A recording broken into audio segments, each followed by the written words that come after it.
I am back for yet another stream. Y'all getting 2 for 1s. Y'all getting a lot of streams out of me, YouTube. I think I like y'all a little bit. I don't know. But yeah, we finna play more Phoenix Wright because why not? Because Phoenix Wright is a fantastic game. I don't know. Personally, I've been enjoying it a lot. You know, I don't know about y'all, but I'm enjoying this game a lot. So we're gonna go jump right into it. Be sure to, stay tuned. Be sure to like, comment, subscribe, do all the things per usual. Okay. Appreciate y'all in advance. We're gonna jump right into it.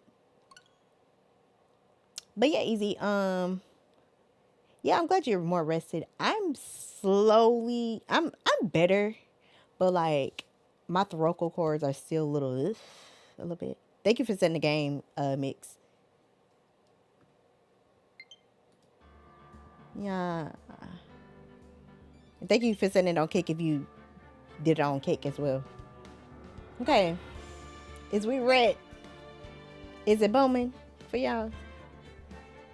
Is the volume good? It should be. Appreciate you, Mix, as always.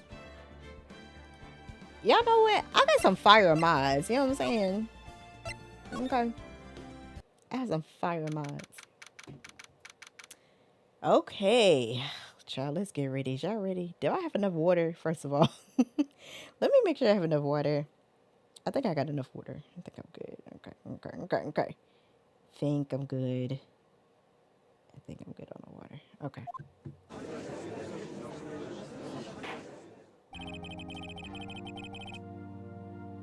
The court will now reconvene for the trial of Miss Lena Sky. This fantastic music. Ugh. I love the music in this game.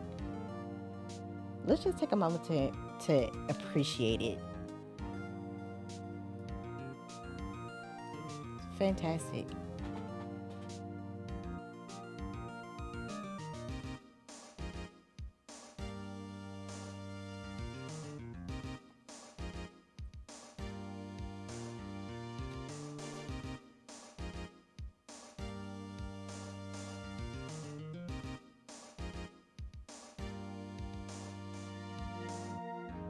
Okay, what a fantastic song. Okay, the court will now reconvene for the trial of Miss Lena Sky. Emma didn't come back. Allow me to call the next witness to the stand. Okay. The officer in charge of guarding the evidence room on the day of a crime. Oh, this guy. I'm so tired of him. I really do not like him. He gets on my nerves. Is that bad? Like, I do not like him. Ooh. Anyway, witness, please state your name and occupation. Ugh. Me, partner, I'm just a man, same as you, wandering the trials of civilization. This is not what he asked you. Answer the question. Why do people do this? Help. Occasionally helping the elderly cross intersections when needed. Yes, we get it. Oh, I know. You're a patrolman. As for my name, if you listen hard enough, you can hear the howling wind call it out. Sir, can you... To be exact, it's Jake Marshall, Your Honor. Look, he's already tired of his shenanigans. Howling wind? I've never heard Edgeworth described that way before. Now, Mr. Marshall, let me ask you something. Well, it sounds like your voice is closer to me back. That's a good sign. Yeah, I also keep drinking. I can't tell you how many cups of tea I have drank in the past 3 to 4 days. Like, it's astounding. I'm almost out of tea, actually, because that's how much tea I've been drinking. Anyway. Now, Mr. Marshall, let me ask you something. Also, I'm sorry. I'm still not voice acting right now, even though this game has me in a chokehold a little bit. I can't, I'm not going to chance it. Okay. You're in charge of guarding the evidence room on the day of the crime took place. Is this correct? According to the papers, partner, Oh my God. What do you mean? A desperado's soul is as boundless as the desert sands. No paper can sum it up. Oh my God. He is so annoying. I don't like his character. I don't like his character at all. Mm-mm. I already can't trust him, no way. Maybe it's best we get on with this quickly. Thank you, Judge. Oh, oh, MBK, MBK, MBK. Oh my gosh, thank you so much for the raid. Hi, everybody. I'm Cebeaux. I am your friendly just chatterer on the Twitch, Kicks, and YouTube. You know what I'm saying? Usually doing co-working and productivity, but obviously my voice, my vocal cords still aren't recovered fully from whatever this is. This was that I was fighting. So we're still playing Phoenix Wright without the voice acting, but you still have my lovely commentary. Okay, so MBK, you was playing another detective game, were you not? What game was that? It was called A Testament something. What was that? How was your stream? How was everything? Oh, oh, computer, please. Computer, please. There we go. Okay. There we go. The Testament of Sherlock Holmes. Oh, it's another Sherlock game. Listen, honestly, MBK, the Sherlock games that you have been playing, well, the Arsene games especially, I definitely want to play that for sure because them games look so fun. Like, oh my God. Stream was awesome. We played Sherlock the entire time and I had a ball. Oh, everybody, please do me a favor. If you're not tapped in, oops, I'm sorry, I didn't mean to do that. Oh, I didn't mean to do that. Go back, go back, go back. Oops, I placed that down. My bad. Anyway, if you're not tapped in with MPK on all of the socials, that means on Twitch, on Kick, even though I don't think she on Kick no more for real, but on Twitch and Kick and the YouTubes, I need for you to do that like immediately, immediately. Like Joanne the scammer said, I need for y'all to do that, please, and thank you. MPK, if you have to rate and run, I completely understand. Thank you so much once again for the raid. Okay, let me give you a Twitch shout out. And it's MVK. Not I have to wait an hour. Ugh. Why does Twitch do that? This is my stream. I should be able to shout out as many people as I want to. Whatever. Anyway, I appreciate you, Uno Reverse. I appreciate you, Uno Reverse. Let me give you a shout out on the Kick side of things, even though, like I said, I don't know if you're on Kick for real. But can you shout people out on YouTube? I have no idea. Can I shout you out on? Hey, I'm finna try it out. I got Barracks over here, so let's see. I'll be nice. Oh, well, you heard it here first. Well, I don't know if it work on the YouTube side, but regardless, go follow her on YouTube as well. Thank you. Okay. So yeah, let's get right back into it. Maybe it's best we get on with this quickly. I agree, Judge, because this dude get on my nerves, y'all. Marshall gets on my nerves. I don't like him. Please share with us your testimony of the day of the crime. In plain old English. That's right, Judge. I agree with you, Judge. Yeah. Okay. Day of the crime.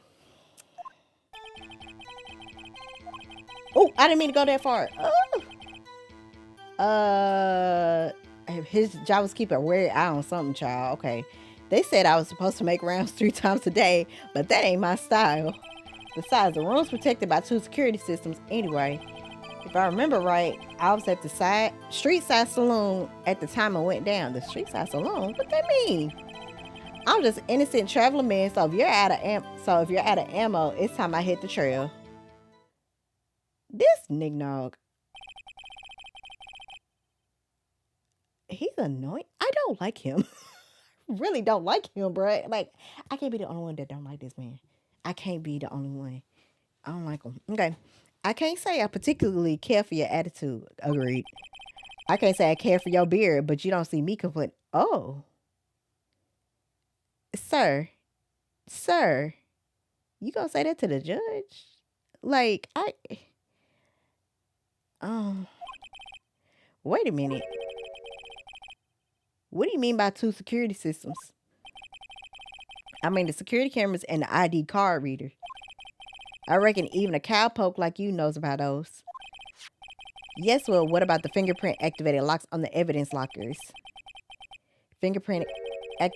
Oh Lord, fingerprint activated locks. What kind of newfangled doohickeys are those? He's not being very helpful. What you like? He's not that good with machines or with following orders, obviously, because everyone's got their weaknesses. Now, don't they, Mr. Prosecutor? Mix. I literally said the same thing. Like, he just been shaving everywhere. Like, that's nasty. I don't want your hairs everywhere. Ugh. Just disgusting. Disgusting. Just nasty. Like, that one seemed like trouble. Okay, Miss Wright, he's all yours. Now, oh God. Okay, maybe I can reread what he said that I accidentally clicked on too fast. Whoops. Day of the crime. Okay, where I on that bone orchard? What's a bone orchid? They said I was supposed to make rounds 3 times a day, but that ain't my. I'm gonna just press them on everything like I normally do. I don't even know why I'm trying to do something different anyway.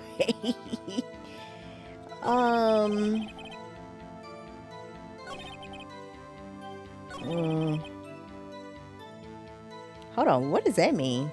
Actually, I'm gonna press them on this because I don't. What saloon? What street side saloon is you talking about? You talking about the cafeteria? The calf? Well, that ain't the HBCU. He ain't at no HBCU, so I ain't no calf. But you know what I'm saying? You getting something to eat? What that mean? Let me press you on this real quick. What were you doing in a place like that? I was eating spaghetti. Oh my God. I hate that joke. I hate that joke. And it's the fact that I understood the joke. I hate it. Anyway, not even Angel Steak lunches can beat that parlor's Vongo sip whatever child pasta. Do you mean to tell us you abandoned your police duty to eat some noodles? Not all desperados eat tacos, partner. I hate this. I can't stand this character. That's not what I meant. I hope this has at least taught you a lesson. That's strange. This is usually what Edgeworth says. Did you not want to raise this year? W noodles? He was eating some spaghetti. I mean, mind you, I do like me a good spaghetti. I like me a good ramen noodle. Okay. I like the chicken and the beef ramen noodle. I don't know. Okay. All right. Anyway.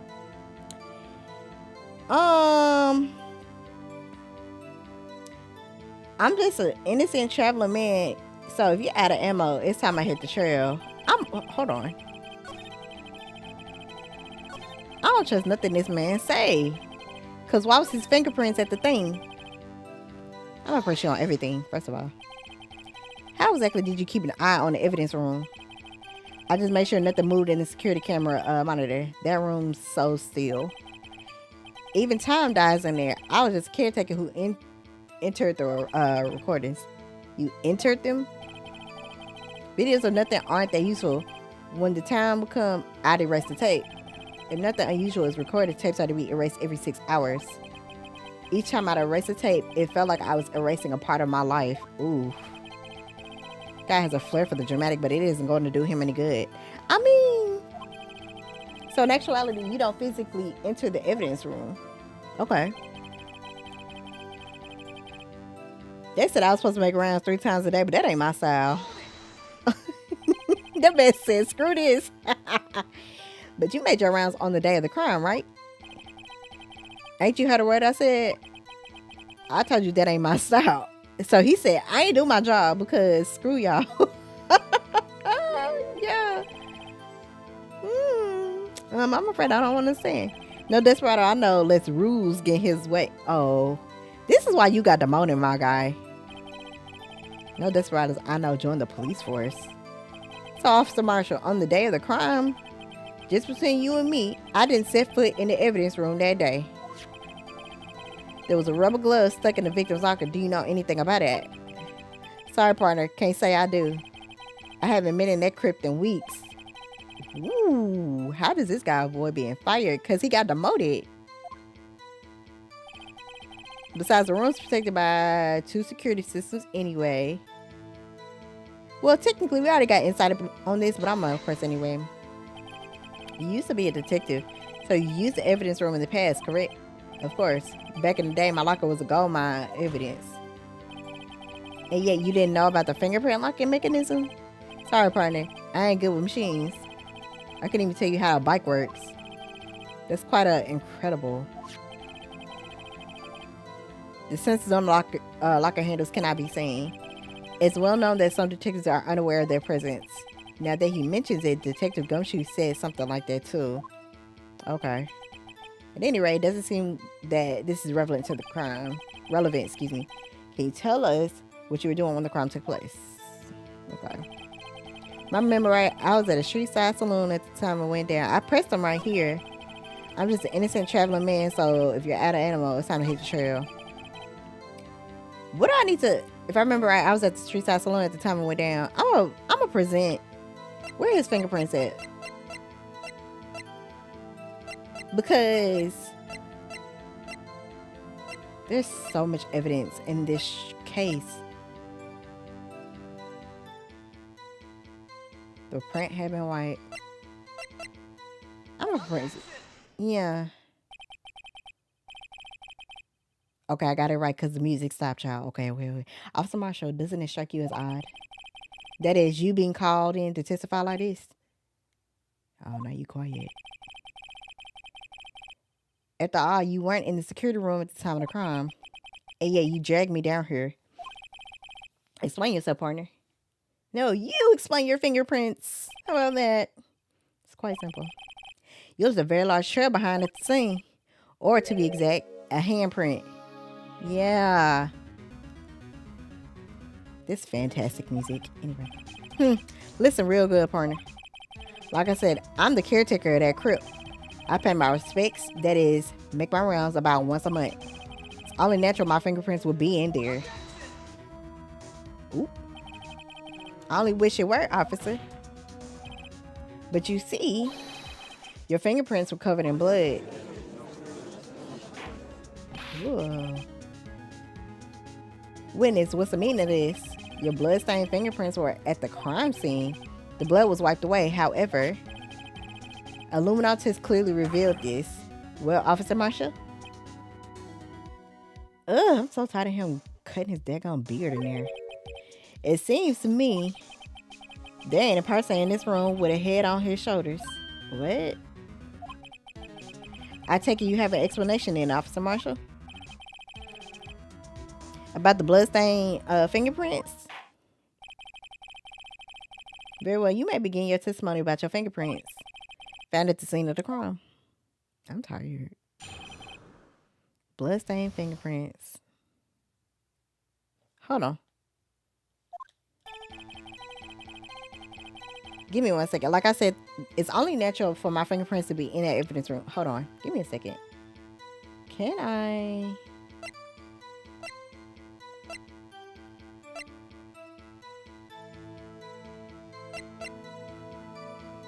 Oh, yeah, let's do transparency because I saw this in Sammy Strum.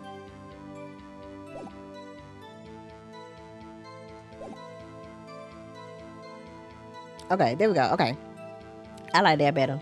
All right, like I said, it's only natural for my fingerprints to be in that evidence room. One of them just happened to be at the same place as the bloodstained handprint. The murderer touched the locker where my handprint was by chance. The bloodstain and the fingerprint are completely unrelated. Or didn't you know the murderer was wearing gloves? See, I had nothing to do with it. I don't agree. Disagree. The witness explanation appears valid. Although there's room for doubt. It's definitely room for doubt in there. Life wouldn't be fun without any doubt, partner. The defense may now cross-examine the witness. This guy hiding something. I can feel it. Now's my chance to prove it. I disagree. Okay. I'm just gonna press you on everything. Like I said, it's unnatural for my fingerprints to be in the evidence room. Nah. That's because you, how did you put it? Pay your respects once a month? Yeah, that's right. That and one more thing. That locker happens to be mine. What? What do you mean? I mean, what I said. That's the locker I used when I was a detective. The locker I still use. That's all. All that's in there now, though, is a heap of broken dreams. Ooh, I see. It'd be strange if my prints weren't all over that locker. Apparently, his fingerprint data was never removed from the locker's programming.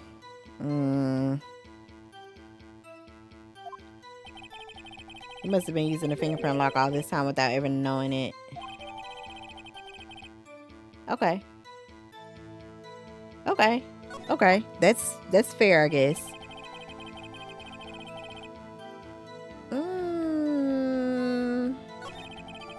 Might have touched the lock where my fingerprint was by chance.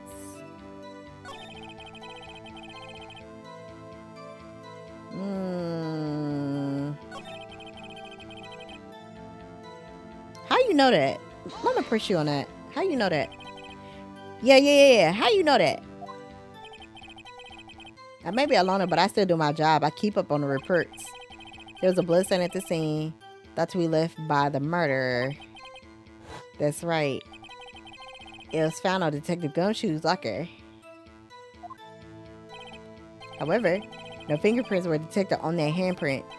Oh yeah, I think we tried that too.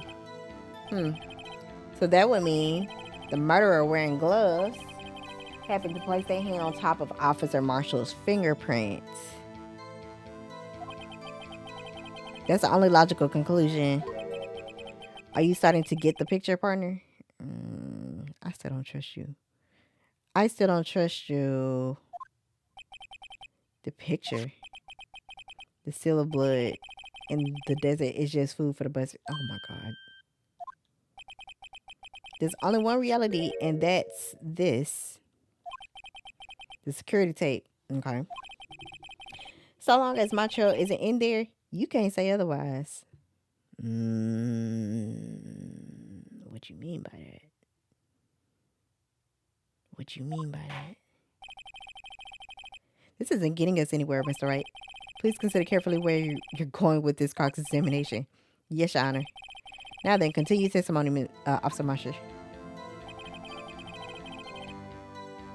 Too bad it wasn't me in that video, right, partner? No, I'm gonna press you on that. No. Let's talk about that. Wait, didn't we just do that?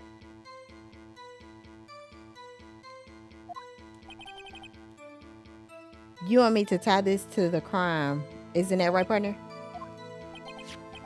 If so, the video is the only direct evidence you have. Or maybe I didn't press him on that. Okay, whatever. That video is next to useless. It's full of blind spots. Blind spots? Places you can't see. The camera's panning back and forth. The floor isn't shown. If someone was familiar with the camera's position, they could leave the room without being caught on tape. We don't have time for your speculations, Mr. Wright. Well, Mr. Wright, if you could show us evidence in this video that indicates Officer Marshall was present, please do so now. Excuse me. I'm gonna show evidence. Let's go for it. Very well. Oh, God. Oh, I had to go through this video again. No. I didn't want to go through the video again. Okay. Allow me to point out your mistake, Officer Marshall. Tread carefully, Mr. Wright, or you might wind up being the one making the mistake. Yeah, whatever. Now then, let's have another look at the video. Is that horrendous music going to be playing? Show us this incriminating evidence of the...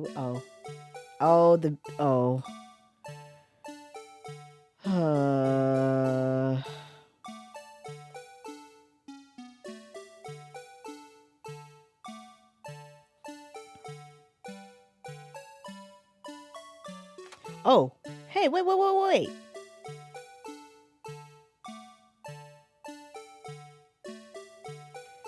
What happened to the thing that was hanging out right here? Mix, you would be dancing to this, please.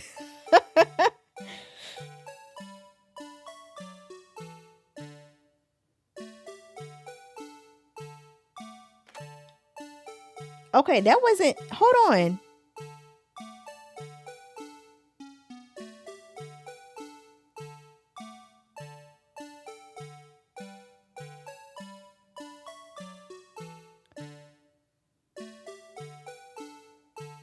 Hold on. That little napkin was there when we was at the thing.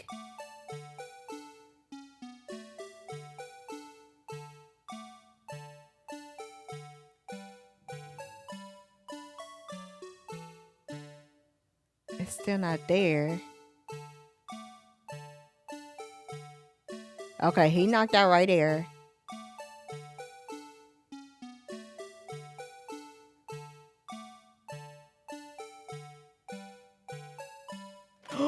Yeah, there it is. Yeah. It's right there. Yeah. Okay. Whew. Okay. Bringing our attention back to the security camera is a mistake I'm afraid you'll soon not forget, Officer Marshall. Yeah. Hi, Corpse. Welcome in. Welcome in. Okay. The days are short in Texas, and so are our tempers. Can I get a shout out for Corpse, please? Could you sum up what you have to say in 8 words or less? Oh, my Lord. Okay. Very well. You can clearly be seen in this video. Exactly 8 words. Not bad, partner. Thank you for the shout out to Corpse. The key lies in a certain locker shown in the video.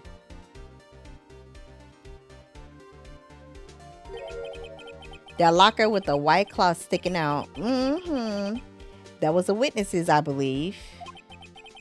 Now then, let's rewind the video a bit.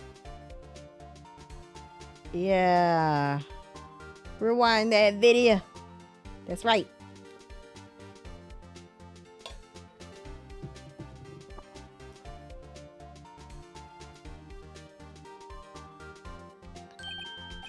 Oh, the white cloth is gone. Exactly. Yeah. What's the meaning of this, Officer Marshall? When the crime took place, the white cloth wasn't there. Then it suddenly appeared. There's only one explanation. Officer Marshall, you were in the evidence room at the time of the crime. What's more, you opened your locker when the camera was turned away. Order. It would seem that's the only. Hold your horses. Sorry, partner, but you got the wrong man. How I got the...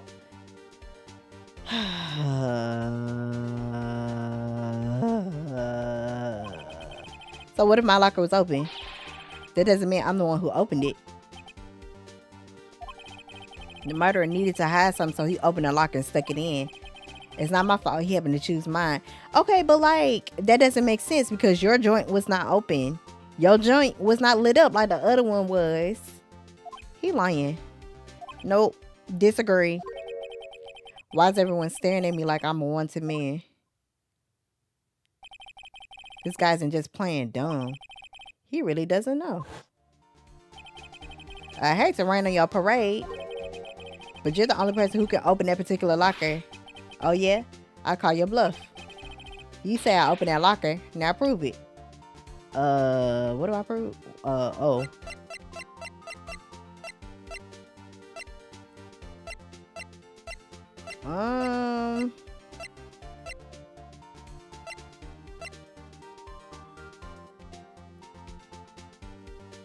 Yeah, I'm gonna just present the locker.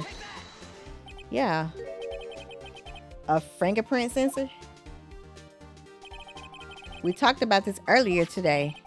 The lockers can only be opened by the detectives they belong to. What kind of crazy talk is this? Well, Detective Gumshoe did mention something about this. In any case, the locks aren't that obvious. There are even some people on the force that don't know about the fingerprint locks. So, Sheriff, what do you have to say in 8 words or less? Yeah. 8 words, these nuts. No, yeah. I only got 1 word for you, partner. No. Oh. Okay. Yeah. Order. Witness, explain yourself. Oops. Okay. If this is a joke, it's the worst I've ever heard. I assure you this is no joke, Officer Marshall. Now then, please tell us what you were doing in the evidence room at the time of the crime. Yeah. Ole. Please answer the question. Why you say this? Can't stand it. That's hilarious. Anyway. What is he now? A bullfighter? That's all right, Officer Marshall. I believe we can figure the rest out from here. We can? Have a look at these floor plans. Oh. There is no place for someone to hide in the evidence room. Yeah, Officer Meekins didn't see Officer Marshall. If that's so, then where was the witness? It seems Mr. Wright has an answer. That's right. The only possible conclusion. He was this so-called victim. Well then, let's hear it. Yeah, where was Officer Marshall at the time of the crime? Oh. Yeah. Yeah. Officer Marshall was standing right here.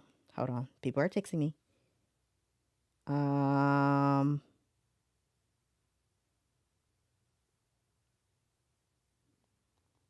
Sorry. People are texting me. I don't know what it is about this game. But look, people love to text me.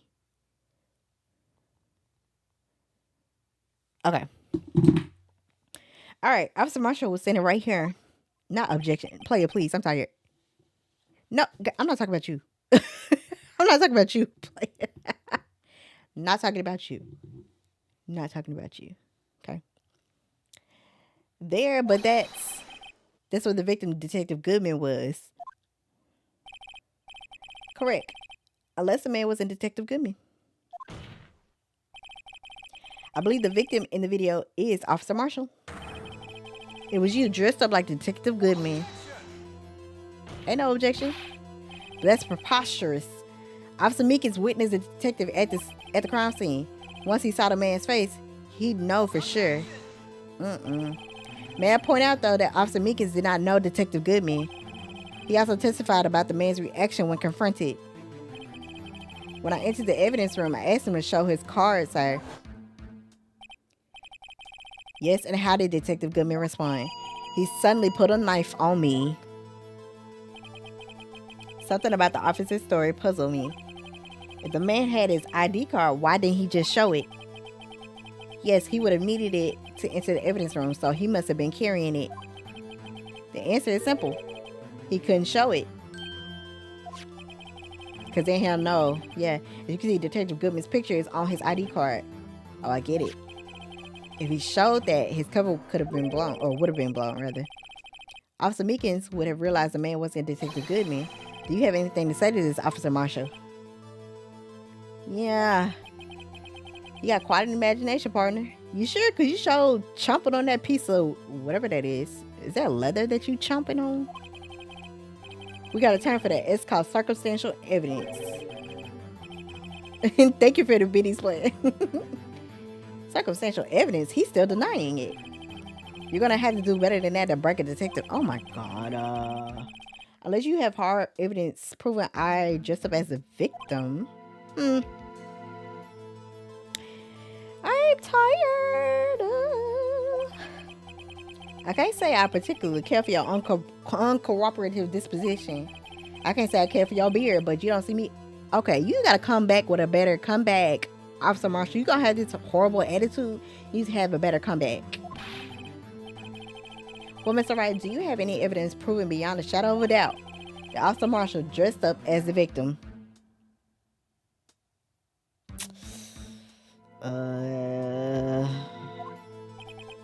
Well, who am I kidding? I don't have anything like that. R6, please.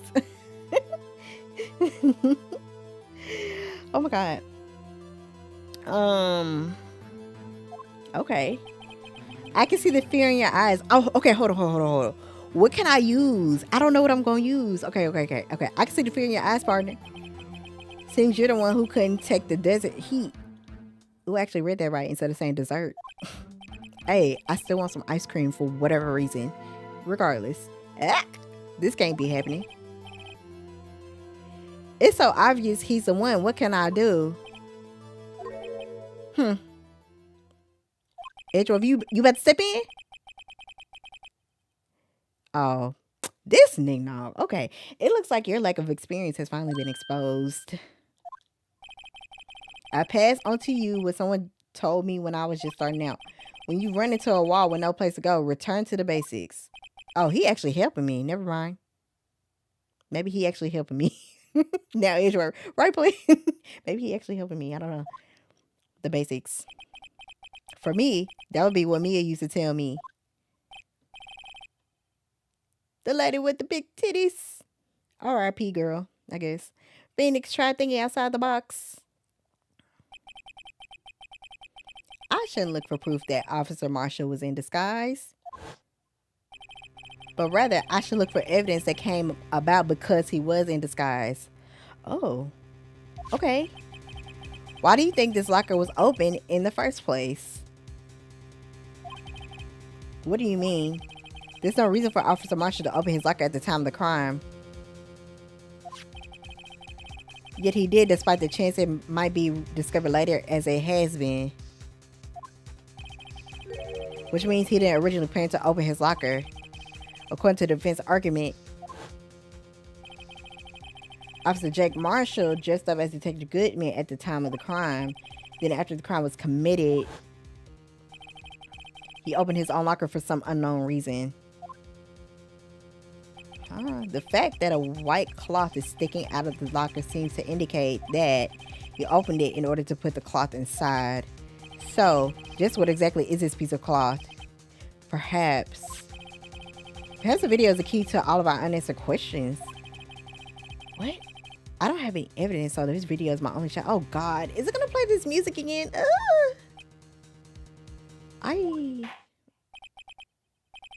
Very well, let's take yet another look at the security tape.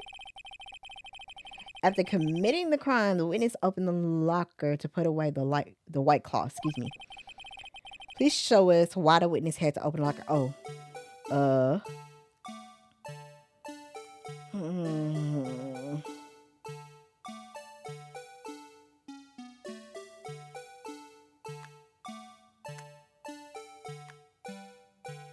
Let's fast forward a little bit.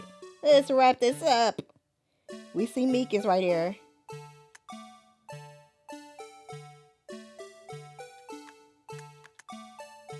Oh!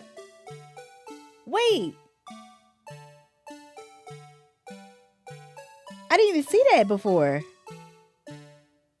Oh, that was a glove that dropped out the locker. That's in evidence already. I didn't even see that before. I'm sorry. Let's present this. Get this horrendous music out of here, child. Woo.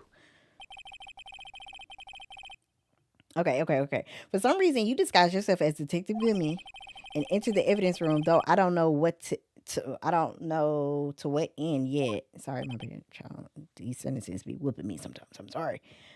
Yet, however, something unexpected happened. Officer Meek is barged in on you. When asked to show your ID card, you pulled a knife on him. However, Officer Meekins panicked, and the white coat you were wearing was soiled with blood. Oh, so he put the white coat in his locker. A bloody white coat. You couldn't just walk out like that. So you hid the coat in your locker. Not bad, partner. So you got caught? Now then, Officer Marshall, are you ready to tell us the truth? Yeah, tell us the truth. Command yeah in the chat, please. Command yeah in the chat. We ready for you to tell us the truth. Yeah. That's right. That's right. Okay. All right. All right. All right. All right. All right. Okay. Okay. Okay. I'm gonna push you on everything. Looks like I underestimated y'all. I hope you're happy now, Mr. Edgeworth.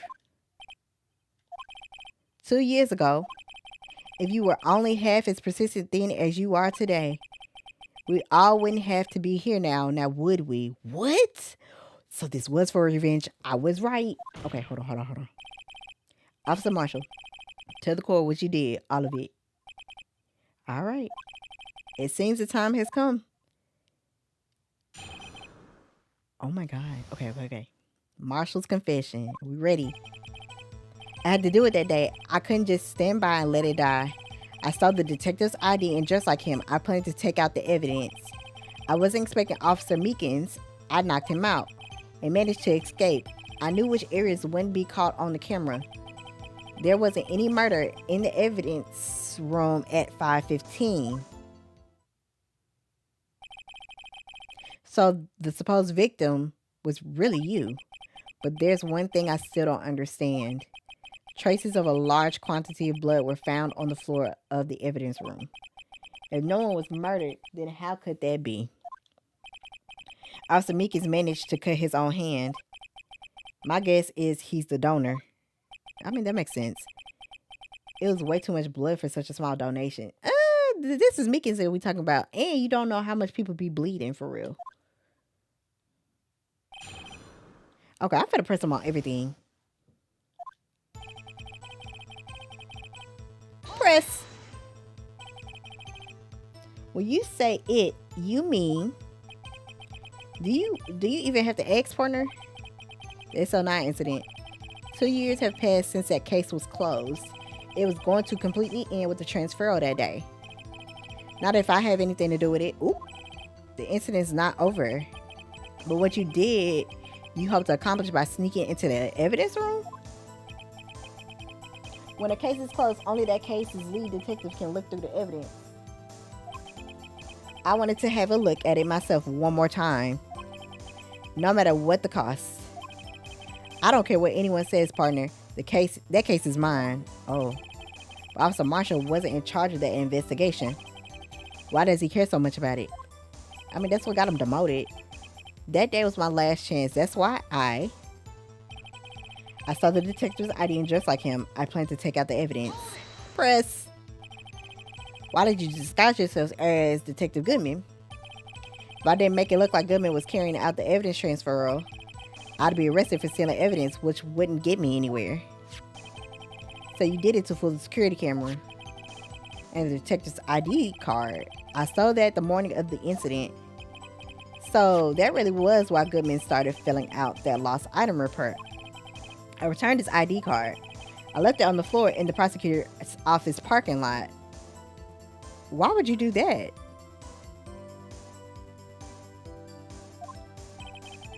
The ID card I found was left there by Officer Marshall. So essentially, you managed to succeed despite your lack of foresight. What do you mean, partner? I mean, the fingerprint activated lock, of course. No matter how well you disguise yourself, you can't change your fingerprints.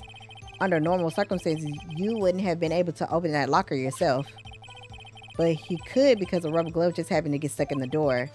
That means Detective Goodman must have opened the locker before Officer Marshall.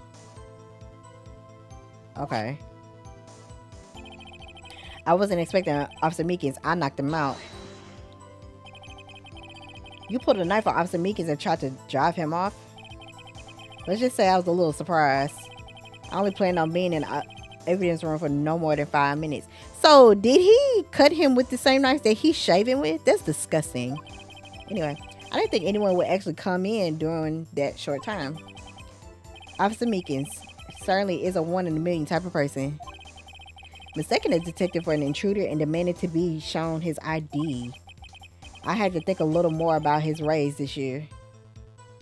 Ew is right, because that's disgusting. When did Edgeworth get so much influence? Anyway, he threw himself at me and I ended up cutting him slightly. I'm sorry it had to turn out that way. With me knocking him out and everything. By the way, what happened to your knife? Oh, you mean this one? Oh, I was right.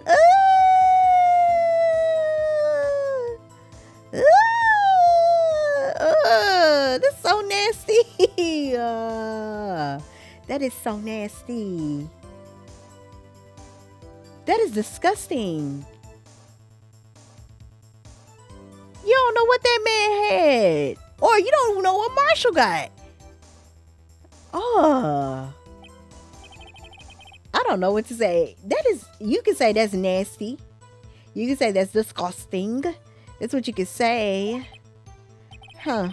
So you knocked Officer Meekins out and managed to accept. I knew which areas wouldn't be caught on the camera. Chris. So you did your research beforehand.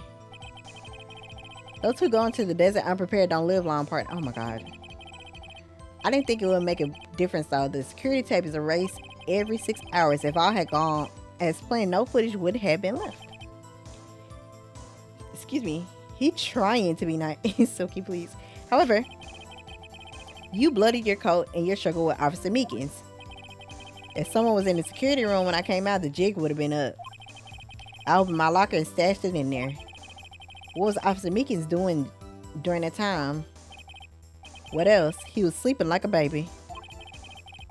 So what you're saying is on that day, there wasn't any murder in the evidence room at 5:15.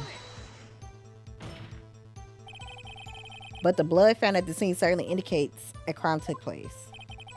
What are you, blind?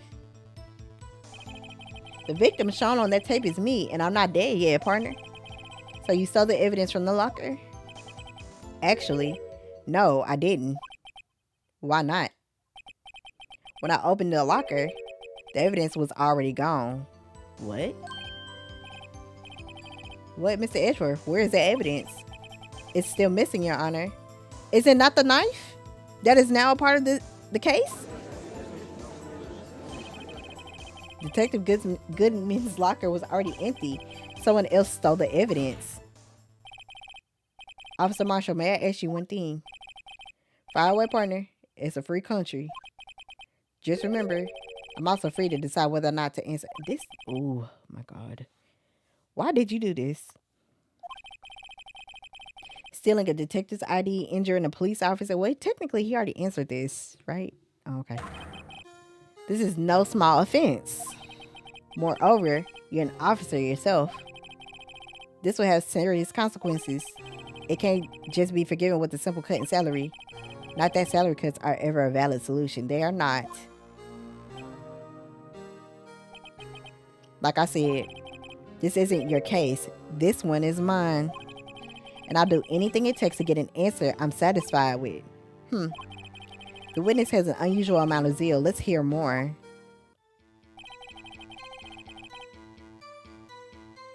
Okay. I can't just forget the SL9 incident. You know why? But the case was solved 2 years ago, wasn't it? That's the reason the evidence was stored in the evidence room. Joe Dark was convicted for his crimes. One thing I can say for sure is he deserved his sentence. I remember the Joe Dark case. It involved serial murders, didn't it? I don't intend to complain about how it turned out, but there's something that still bothers me. Something went down at that trial. Something no one will talk about. What happened? I don't know. That's what I'm trying to find out. Why is he so concerned with that incident? Maybe I should present him with what I think his real reason is. What? Oh, okay. I had a feeling we wind up here sooner or later. Everyone involved here is related in some way to that case. I better take another look at their files.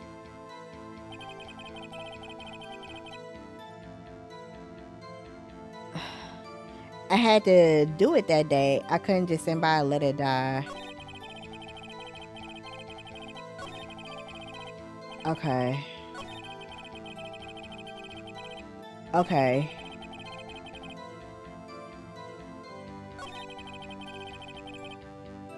Okay, so obviously I need to present something. I guess the SO9 files. Files for the Joe Dark killing solved 2 years ago. It has to be this. Yeah. Officer Marshall, I think I understand. I think I know why you care so much about the SL9 incident. Sounds like you've been sipping too much cactus juice, partner. I have the SL9 incident file here. The name, Marshall, is mentioned in here. And a list of murder victims. Neil Marshall. Are you related to this man? Oh my God. Neil Marshall? Yeah, I'm sure you've heard the name. 2 years ago, he received the same lousy prosecutor award you got. What a prosecutor. He must be talking about the King of Prosecutors award. Now remember, Prosecutor Neil Marshall. He handled the SO9 case before I did. That's right, he was killed. And the case fell into your hands. But what's his relation to you? Obviously, that's his brother. He was my brother. He was investigating the murders with Damon Gant, the then deputy chief of police.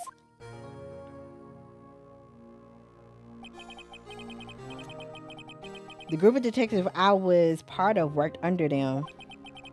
We were desperate to prosecute the killer.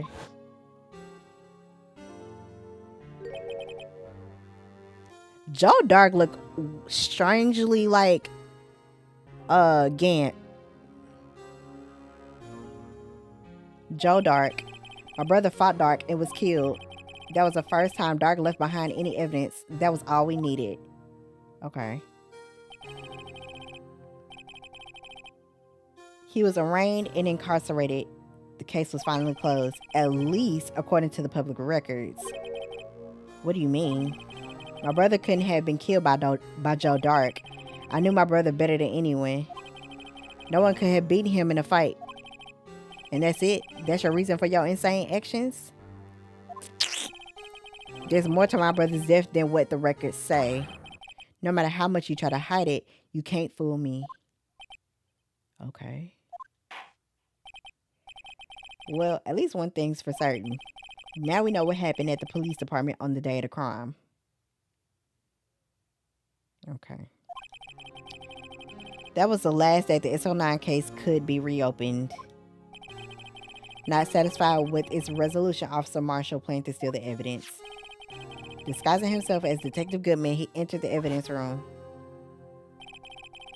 Officer Meek is confronting him, so he rendered him unconscious and fled. Yes, this mystery has finally been cleared up. No murder took place at the police department that day. Yeah, we still dealing with the regular case, child. Ugh. Things that happen by chance never cease to amaze. At exactly the same time as the murder at the prosecutor's office, this fake murder was going on at the police department. Chance, it's got to be more than just that. I agree, because why would it be at the exact same time as the prosecutor's situation? I feel like they was trying to do something to get her off from that whole situation. I don't know. Something off about all this. I don't know. There's just a Cebeaux theory, though. I don't know. Okay, so if no one was murdered at the police department on the day of the crime, that means the murder in the prosecutor's office parking lot was the real one. Which in turn means only one person could have committed the crime. Chief Prosecutor Lena Sky. Here we go. But wait, a verdict wasn't reached in yesterday's trial, which is why we examined the incident at the police department today. But there's only one reason the defendant was not convicted yesterday. There yet remained the mystery of the simultaneous murder at the police department. It seems to me this one got the draw on you, partner. All the mysteries at the police department have been resolved, no doubt about it. Our sole murder took place at the prosecutor's office. The only suspect is Lena Sky. And the testimony of one Miss Angel Star is completely incontestable. Disagree. If you have a response, make it a singular word or less. Objection. That's the... Now, why would you say that? You should have said objection. That's the one word. Whatever. Arrest my case. Mm. It seems this trial has reached its conclusion. There's no room for doubt. What? Well done, Mr. Wright. Thanks to you, I didn't need to waste my time disproving the alleged murder at the police department. There's no doubt what I proved today is true. The apparent murder on the security camera's tape really was fake. But I didn't realize that would end up proving Lena guilty. Now then, time for the verdict has arrived. The court finds the defendant. Objection? Hey. Yeah, thank you. Oh, homegirl. Your Honor, wait. Oh, okay. Emma. The defense has an objection, a scientific objection, right? What do you mean, right? Mr. Wright, are you this girl's guardian? Your Honor, in a sense, please, Your Honor, all I'm asking is for a minute of your time. Please hear me out. Mr. Edgeworth, please. I don't want to leave any loose ends. You want a minute? I'll give you 3. Okay, you being nice to her. Okay. I was kind of in shock. I mean, finding out the SO9 incident referred to the Joe Dark killings. Now that she mentions it. In a real court, this would not fly. Exactly, player. The names of both Sky sisters were in that file. But that's when I figured it out. I mean, what Officer Marshall was trying to do that day. So I knew his fingerprint had nothing to do with the crime. That left only one thing, the other handprint. You mean the traces of blood found on Detective Gumshoe's locker? But no fingerprints were found on it, right? No, but I figured if I examined it scientifically, I'd be sure to find a clue. So I ran over there and looked at it again. Oh, so did you find something? Girl, why did you waste my time? No. Huh? Sorry, I guess I'm not much of a scientific investigator at all. Ma'am, you are 16. Let's be for real. You have room to grow. Is that all? Please don't be mad. I'm just a high school student. I'm just an attorney. But Mr. Wright, those traces of blood are the only clue we have. If we can't find something wrong with him, please, Mr. Wright, you're a professional. If anyone can save Lena, it's you. Okay, but why is she... Me? Oh, boy. Time's up. Now then, Mr. Wright. With regard to the incident at the police department, does any reasonable doubt remain? Sure. It appears the defense is troubled by the other blood mark. Looking at the floor plans, a handprint was discovered around here. Is there a problem with this? Mr. Wright, I'm sorry I can't be of more use. Well, that's where the blue badger thingy was, right? But still, if you can't find anything wrong with that blood mark, Lena would be. Please answer my question, Mr. Wright. We don't have all day. Yes, Your Honor. If ever I've needed to concentrate, is now. Okay, so let's think about this. What could be wrong with that handprint on Detective Gumshoe's locker? Could there be something I'm missing?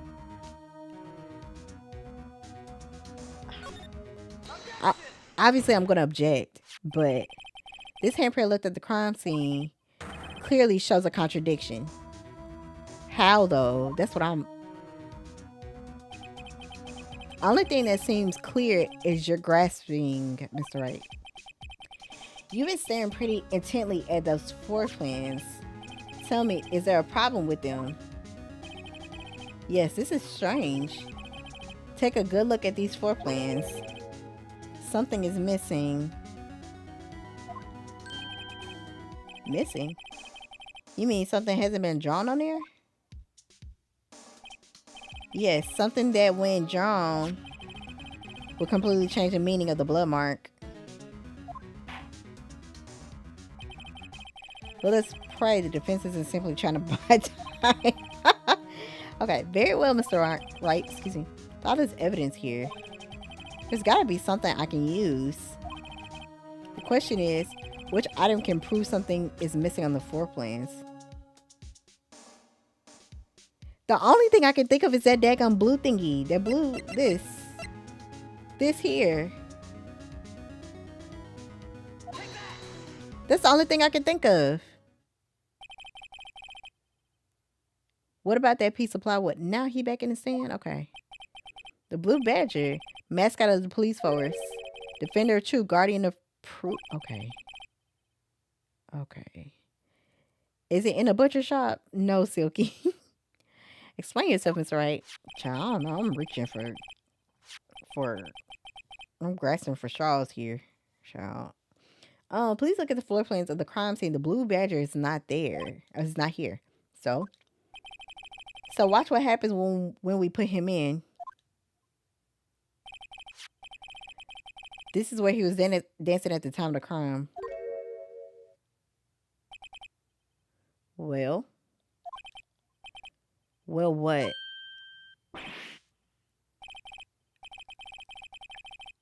Hold on, I'm confused. Hold on. That's right. So as long as the blue badger is dancing here, it will be impossible to place a handprint at this spot on the locker. What? So that means, just exactly what does that mean? Yeah, Judge, somebody please explain this to me. It means it can't be done. What are you saying? Blood traces were undeniably found on that locker. Don't look at me. I didn't put it there. Mr. Wright, think it through scientifically. Emma, not you back at your... Okay. On that afternoon, Officer Meekins was the one who brought the blue badger to the evidence room, right? After he put it down, it would be impossible to leave a handprint on that locker. So that must mean this blood mark was left there before the blue badger was brought in? Just one moment. I will not allow such far-fetched balderdash in my courtroom. Okay. It may sound far-fetched, Your Honor, but it's the only possible explanation. On February 21st, in the police department's evidence room, blood was spilled not once, but twice. But how? I'm confused. One time was captured on this tape, taken by the security camera. Officer Meekins cut his hands, from which a trivial amount of blood fell. The problem is, the other time,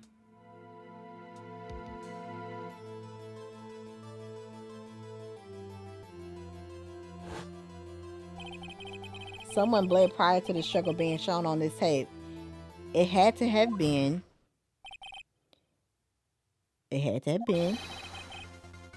Detective Goodman when he was really murdered. Now, okay, I'm confused.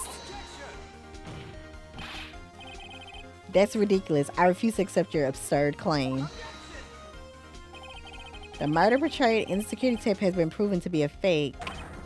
However, that does not explain the blood mark found on the locker. So then, assuming this murder you purport really happened, when did it take place? I demand you show evidence that proves when it occurred. When did the first incident occur? To summarize, the defense claims that prior to Officer Meekins being cut by Jack Marshall, who was posing as Detective Goodman, another incident took place in that evidence room. That's right, the blood mark on the locker proves this. Very well, then tell us. Don't tell me it was Edgeworth. When did this first incident occur? As Mr. Edgeworth said, proof must be presented. Proof that shows when the murder took place. There's only one piece of evidence that can show that. Is it the log? It has to be the log, right? Now then, will the defense please present its evidence? What shows when the first crime took place? Only thing I can think of is this, the ID card record. Because that's the only thing that shows up. Okay, TG, I'll take a look at it.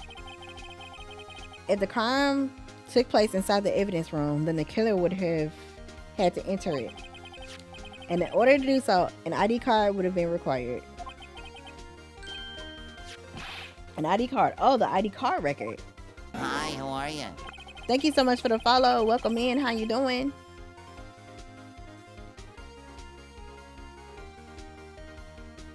Here we go.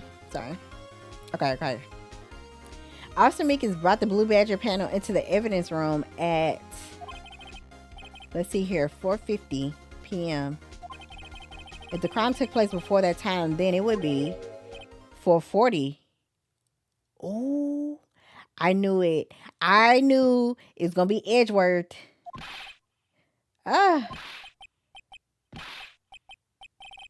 Miles Edgeworth, just what have you done?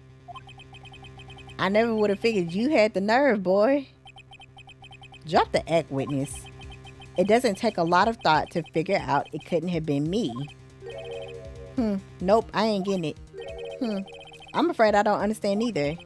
It's clear from the luminol test that blood was there. However, when the second crime took place, both Officer Meekins and Officer Marshall failed to notice the blood.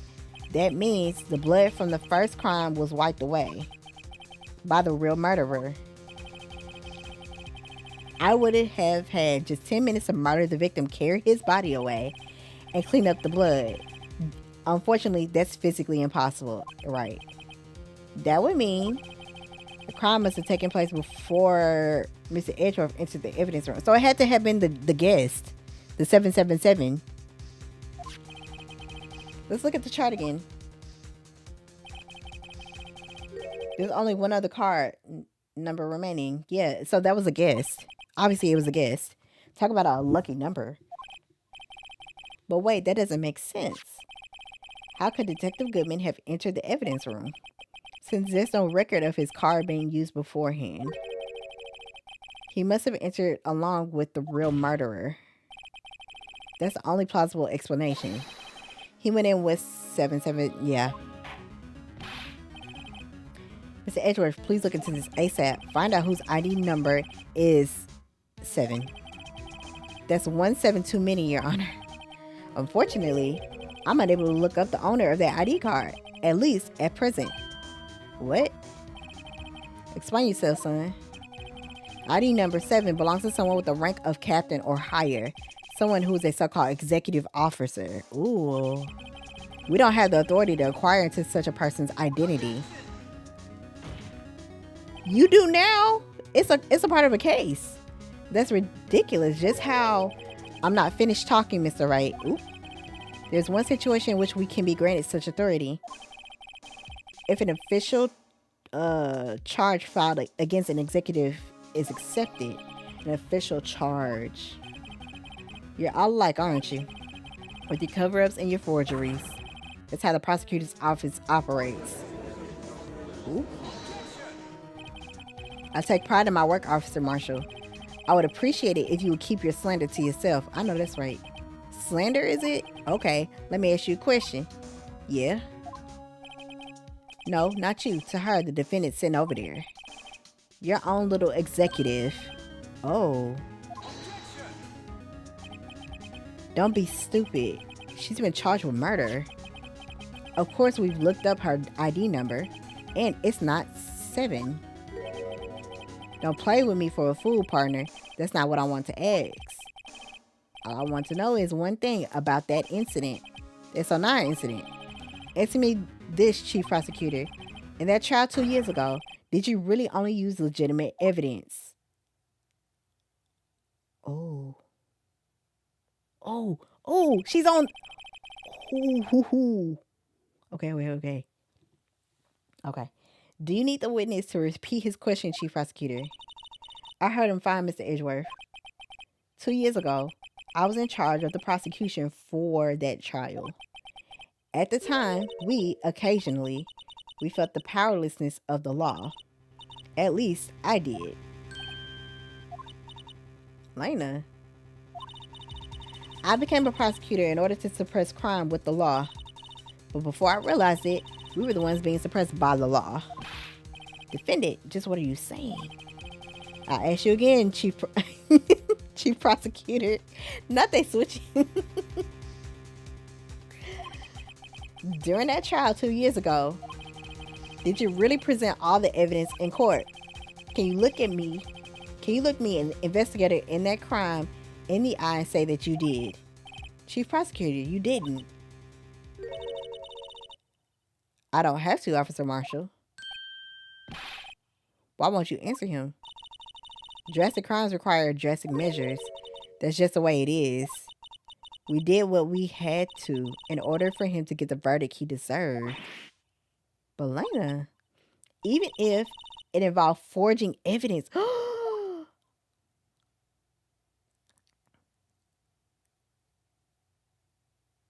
Why am I so surprised by this? See? That's what I'm talking about. No. No. Oh, everybody hollering. Everybody is hollering. The chaos in the courtroom could not be quelled. The conclusion of the trial would have to wait until the following day. Ooh. There was hollering. Okay. Yes, save my progress. Thanks.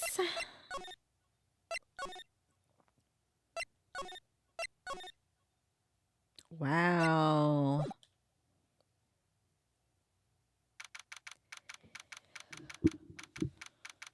Ooh, Chile. Okay. February 24th, 3:12 p.m. Wright Code Law Officers. I'm so sorry, Mr. Wright. I'm sorry for what my sister said.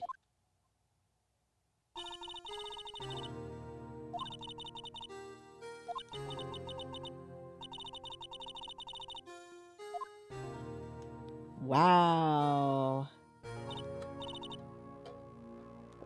I didn't know. I never knew that the SO9 incident was just another name for the Joe Dark killings. Sounds like everyone's heard about these killings but me. Lena wanted Darks convicted so badly.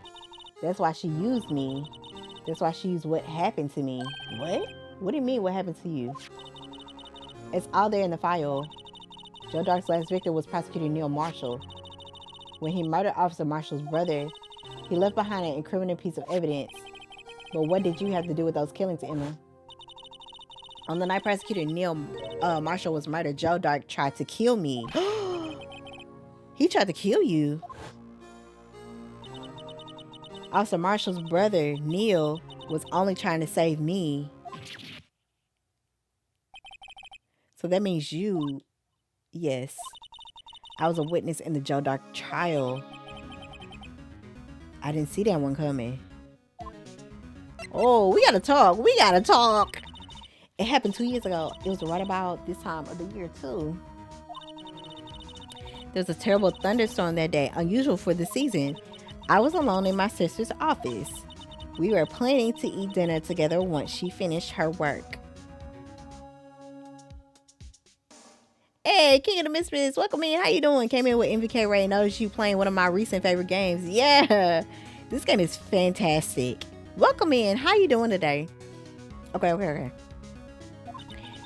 Then suddenly, this terrified man came bursting into the office. Joe Dark. I'm sorry, he looks way too familiar to the police chief Gant. He looks way too similar. It seemed like he was running from someone. He pulled out a knife and screamed at me. I didn't know what was going on. Just then Prosecutor Marshall showed up. I'm good being at work. We're playing this on my stream too. We made it to the second case on the second game. How's the stream going? Oh my gosh, you're gonna enjoy it. Stream's going pretty good. We're streaming on all 3 platforms, Twitch, Kiki. I'll never forget it.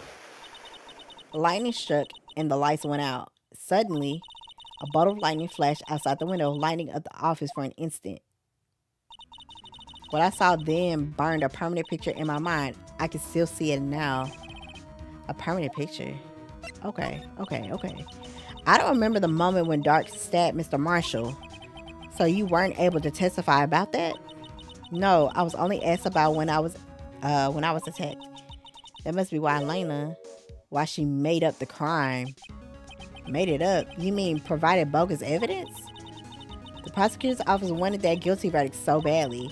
Lena forged the evidence and Mr. Edgeworth used it. Edgeworth? Yeah, but I'm sure he didn't know anything about it. He couldn't have known he was being given false evidence. Even so, that's when it all started. The rumors about Mr. Edgeworth, it's all my fault. If I could have just testified properly, none of this would have happened. It's not your fault, it's your sister's fault. So it's true, even though he may not have known it, Edgeworth really was involved in falsifying evidence. After that case ended, Lena was never the same. She became cold like she is today. She must not have been able to face up to what she did, especially not to Emma. Oh my God. What did you see in the instant the crime occurred?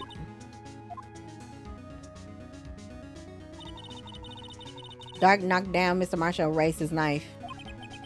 Neil Marshall was stabbed right in front of this poor girl. Lord. I don't remember what happened after that. Apparently, I passed out.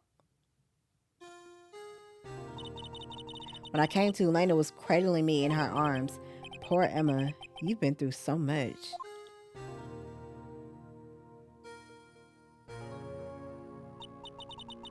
I couldn't bring myself to testify about that incident. I tried, but the words just wouldn't come out. I drew a picture, but it wasn't any good. 2 years ago, you must have been 14. That's understandable. Oh my God. Once it was all over, I made up my mind. I decided that when I grew up, I'd become a scientific investigator. I want to be able to fight crime with my testimonies and find the evidence to make an airtight case. That way Lena would never have to forge any. Wow. I see. I think I'm finally starting to understand what makes Emma tick. There's still something that bothers me about that crime. There's something that's puzzling me, Emma. What is it? You said you were in Lena's office at that time, right? That's right. Why then would a serial killer come running in there? Not only that, but he was being chased by a prosecutor. Oh, there's no mystery there. Joe Dark had been taken in for questioning that day. Taken in for questioning? You mean by the police?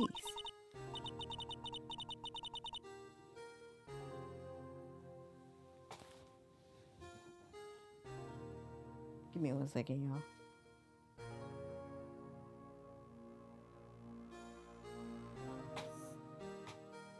Oh, okay. My mom is here. Okay. Of course, this happened at the police department. He tried to run away halfway through the interview and fled into my sister's office. But why did he run all the way over to your sister's office? Because the detective offices in the question room are right across from the elevator. Across from the elevator? But Lena was the chief prosecutor, wasn't she? No, silly. Didn't I tell you? 2 years ago, Lena was a detective. What? She was the best in the entire force. What? That's news to me.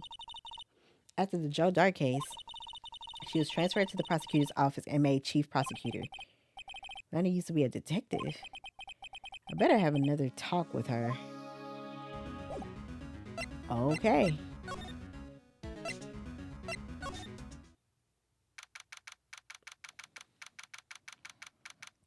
February 24th, detention center, visitors room. Lena, Mr. Wright, it seems I keep causing you trouble. Falsifying evidence. I didn't think you were the type. Criminals don't mind playing foul. Why should we? Ooh, we, girl. But Lena, if you're wrong, an innocent person might be found guilty. Believe me, I understand the risks.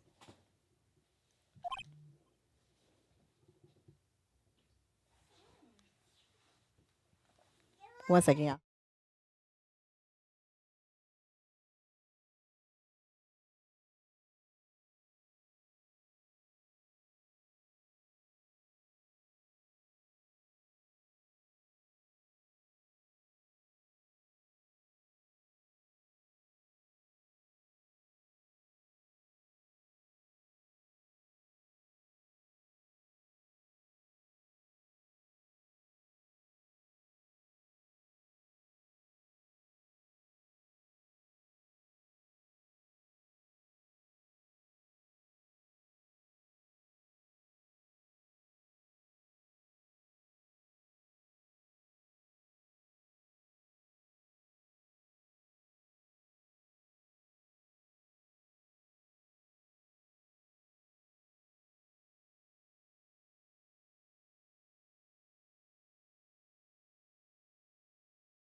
Okay. Thank God for your patience. Lena, Emma told me about you. Oh, about how you were a detective 2 years ago and how the SL9 incident was the reason for your transfer to the prosecutor's office. That's right. Could you fill me in on the details, especially about that unusual change of jobs? I suppose you have a right to know, Mr. Wright. Oh, I didn't mean to go that fast. Ugh. That is so annoying. I accidentally. Ugh, okay. The fact that this case is largely connected to another one 2 years ago. Evidence from that case was stolen as well, though I expected as much. I know how obsessive Officer Marshall can be. The trial, it really wasn't fair, was it? I believed in you, Lana. I believe that no matter what happened, you always stick to the truth. It couldn't be helped, Emma. At that trial 2 years ago, I sold my soul. What? Well, all drama aside, the fact of the matter is, at 5:15, there was no murder at the police department. Tell me it's not true, Lena. What the witness, Miss Starr, said about you stabbing Mr. Goodman with a knife. Lena, I don't understand. Why won't you tell us? Emma, this doesn't just involve me. I don't think I've ever seen Lena look so phased before. No, let me reread what she said. Okay, a lot of revelations were uncovered at the trial today, not the least of which was the fact that this case is okay, blah, blah, blah. Okay.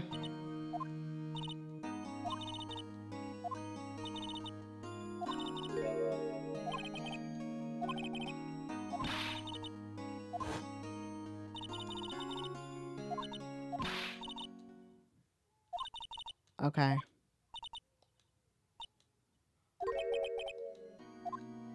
Okay. It's true. I was a member of the police force 2 years ago. She was amazing. They still talk about all the cases she and Chief Gant cracked together. Gant, it's something off about Gant. I feel like he's the one behind all of this. Chief Gant, he was the deputy chief of police back then, but he still worked the crime scenes. Damon Gant, he was everything I aspired to be. They were the best team ever. They solved crimes before the reports could even be filed. Emma really idolizes her big sister. But now you're chief prosecutor. What happened? I always planned on becoming a prosecutor. The reason I became a detective was to gain experience investigating crime scenes so you could use that experience in court, right? Gant's help in the SL9 case was crucial to its resolution.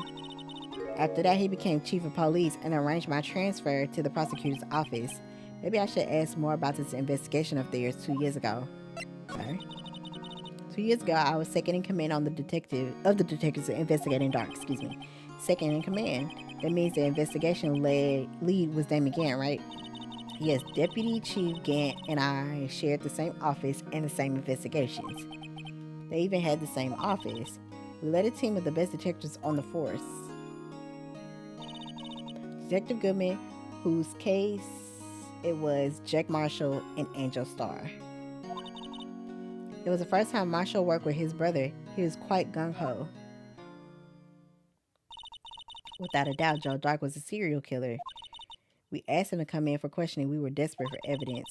That was when his final murder took place, when he tried to murder Emma. Prosecutor Marshall was trying to save me from Dark. You see, the first person who happened upon the scene of the crime was me. Now you tell us. Okay. Damon Gant and Neil Marshall were the ones questioning Dark that day. The investigation was in its final stages and Dark must have suddenly panicked,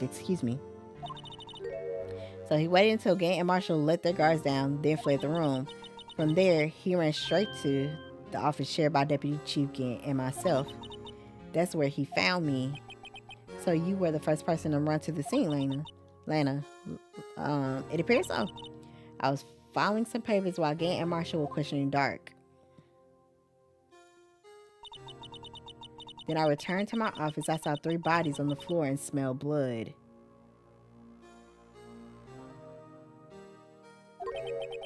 Three bodies. Prosecutor Marshall, the victim. Emma, who had passed out, and the suspect, Joe Dark. During the struggle, it seems Mr. Marshall struck a final blow before he died. Joe Dark had incurred a minor concussion and lay unconscious. What did you do? To be honest, I panicked. I picked up Annie, carried her out the room, and I just held her. Can't blame her. After all, her sister must have gone through.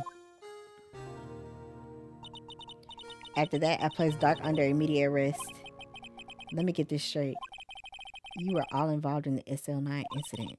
That's right. Quite a coincidence, hmm? I don't bite. What are you saying? There's no way everyone involved in this trial was also involved in that incident, just by chance. The case was solved 2 years ago. At least one person went to extremes because they didn't believe it was truly solved. Officer Marshall. Yes, his actions came as a surprise to me as well. Ever since his brother died, he's changed completely. I guess he wasn't convinced with the ruling against Joe Dark. Life doesn't end with the closing of the case. Everyone has to live the rest of their lives with their memories. That case just might not be over yet. Emma was assaulted by Dark at the police department, right? Yes, in the office that Damon Gant and I shared. The office that Mr. Gant now occupies by himself, the chief's office. Maybe we should have a look at the chief's office, the site of the final SL9 murder. Whew. Alright. Oh, there is a spider on my ceiling. I I hate spiders. Oh God. Uh, I'm so sorry. Oh, you were moving. Oh my God. Ah! You're moving. You're moving. You're moving. Oh, y'all, give me a minute. Oh, please don't drop down. Please don't drop down. Jesus. Yeah, it's pretty big. Oh my Lord. It's moving. Hey, hey. I'll be right back. I'll be right back.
Thank y'all so much for your patience. I was talking this entire time and I was muted. The spider is dead. Thank y'all for your patience. You know what I'm saying? Had to, you know what I'm saying, make sure that thing was dead. Because there was a huge spider. Okay. Okay. February 24th, police station, criminal affairs department. Thank you, Easy. Thank you. I don't see Detective Gumshoe anywhere. Rip spider? No, it was encroaching in my property. It shouldn't have been here. Okay? It shouldn't have been in here. Got his t-shirt in the mail. Please. I'm tired. And it looked like it had markings on it too. I don't know if that thing was poisonous or not. That thing had to go. You was not going to be in my house. Absolutely not. No, you're going to go. No. Things seem kind of quiet around here today. You're right. The chief of detectives seems the same though. Why don't we go look for some other people to talk to? Right. We can come back here later.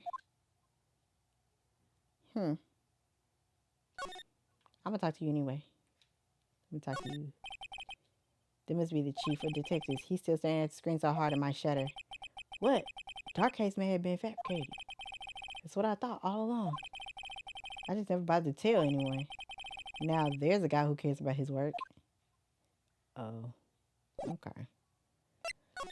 Where are we going? February 24th, police department entrance. Here he go. Howdy, Bambina. Oh, Mr. Marshall. I never thought things turned out this way when I woke up this morning. Okay, Sita. You never know where life leads you, eh, Bambina? I should have known my luck had run out with old Billy Dry. But Mr. Marshall, why did you do it? Why do you prospectors head west? If ever there was a case I needed to know the truth about, it was that one. Before you turn yourself in, Mr. Marshall, would you mind telling us exactly what happened? Looks like I won't be getting a steak lunch today. You gotta talk to me. Something was fishy about that trial from the beginning. It wasn't just me either. All the detectives thought so. What do you mean, fishy? Some of the facts reported were inconsistent with the evidence we found. For example, the murder weapon. The murder weapon? You mean the switchblade knife with the broken tip? That was Joe Dark's, alright. But in the initial autopsy report, a question was raised. A question? The blade of the knife was not a perfect match with the wound the victim sustained. What does that mean? It means there's a good chance the knife was not the murder weapon. However, in the report that was finally submitted, that possibility had been erased because the facts had been concealed with forged evidence. That case left behind scars on all of us. The scars that the SO9 incident left behind. Okay. I got the looks, but he got the brains. He was the one... he was one of the best prosecutors around. I had just made detective when it went down. It was our first case together. How old was he? Your brother? He was 27 at the time. He was awarded the highest honor that very day. The highest honor? You mean the king of prosecutors? Oh, he was killed with the tip of that shield then. I knew it. What are you looking at? What are you looking at me like that for? It's an honor for a prosecutor. Mr. Marshall must have really been close with his brother. The day the SO9 incident took place, that wasn't the same day as... That's right. It was the day of the evidence transfer. Interesting. It was drizzling that morning, and by nightfall, there was thunder. Can't believe 2 years have gone by already. I tried to steal the evidence so the case wouldn't die. Apparently, someone tried to stop you. Detective Goodman was murdered, and the evidence locker was empty. There was something going on behind the scenes in that case. We all knew that later. Every detective involved in that investigation, save one, was taken care of. Yeah, Goodman. The star was fired, and I was demoted and boxed away in a tiny room. What about Detective Goodman? If they did something to him, too, the commissioners would get suspicious. No, they were all careful enough not to be too obvious. They? Who are you talking about? Don't get upset, Bambino. I mean, Damon Gant and Lena Sky. Investigation lead Damon Gant and his second in command, Lena Sky. There wasn't a person on the force who hadn't heard of that duo. That case was the biggest step in both of their careers. After the case ended, Lena transferred to the prosecutor's office, right? Yeah, Damon Gant, the new chief of police, arranged for that to happen. She's never been the same since she left. Everyone who knew her said so. Chief Prosecutor Sky was totally different when she was a detective. Now that he mentions it, Emma said something like that too. Tell me, what happened to my sister? Sorry, Bambina, but her secret is too well guarded. I never found out. Lena's secret. It all started 2 years ago. So there you have it. That's my story. Did you enjoy it, partner? It was certainly enlightening. There's one thing for sure I found out in court today. That boy Edgeworth isn't my enemy. He was the one who used falsified evidence to get a guilty verdict, but someone else was the one who gave him the evidence and planned everything. That someone is Damon Gant. Ooh, I knew it. Don't believe me? Well, I don't blame you. I won't even be patrolman after today. Oh. Too bad I won't be around to work with you when you become a real scientific investigator. Aw. Adios, Bambina. Dang, now I kind of feel bad. Dang, I kind of feel bad now.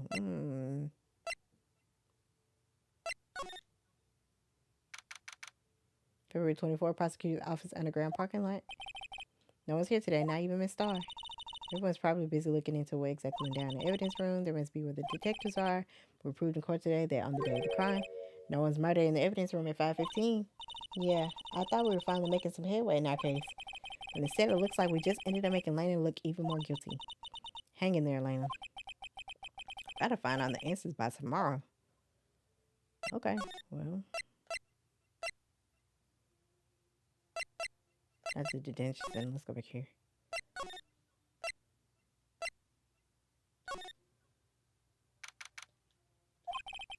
This place is always pretty empty, but today it's deserted.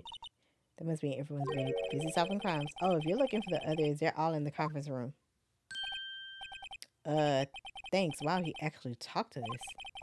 The chief prosecutor saying what she did and the decision about what to do.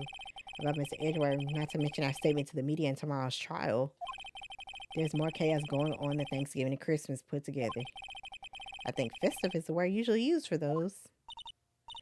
Sir, we'd like to have a look around Chief Gant's office. Just use the connecting hallway to the other building and take the elevator to the top floor. Really? You mean it's okay for us to go in there? I mean, we aren't police officers or anything. Hey, you're right. You can go in there. It's off limits. Now I see where Detective Gumshoe gets his unique charm. Well, what are we waiting for? Let's head to the chief's office.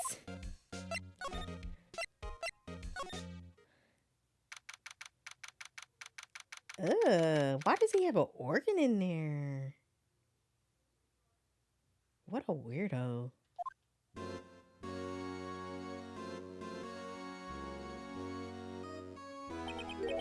Whoa, where am I? In the chief's office, silly. At least that's what it said on the door. Check out that pipe organ. That's real, isn't it? Hey, I used to take organ lessons in kindergarten. They used to call me Little Miss Buck. I thought I was a genius until they tried teaching me notes.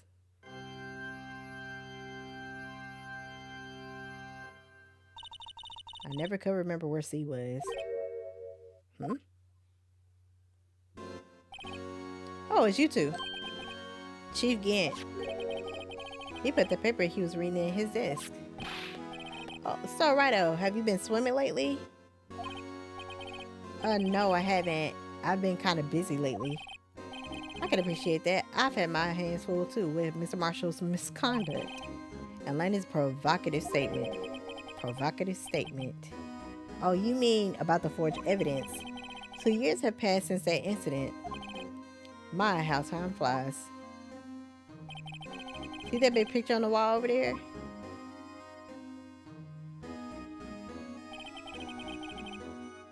That's a picture of Lena Neil and me.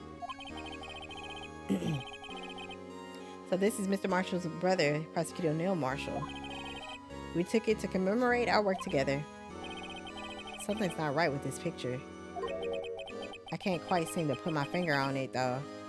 It's that vase. It's that vase in the back. Photo at the award ceremony of Gant, Lena, and Neil. It's that vase that was used at SL9. We put that together in the evidence room. Okay, why is he staring at us? Anyway, I like to reminisce all day, but there are matters that need my attention. I'm going to lock up here, so let's go out together. Oh, but this office, it was a crime scene 2 years ago, wasn't it? The case has long since been over. There's no need to investigate it anymore. All the same, we still like to have a look around. Perhaps you didn't hear me. I said there's no need to investigate it anymore. Ooh. Now hurry up and get out. I have a meeting to attend. Looks like we aren't welcome. Seems the case isn't over with yet, after all. What do you mean? Chief Gant denied our request to search the crime scene.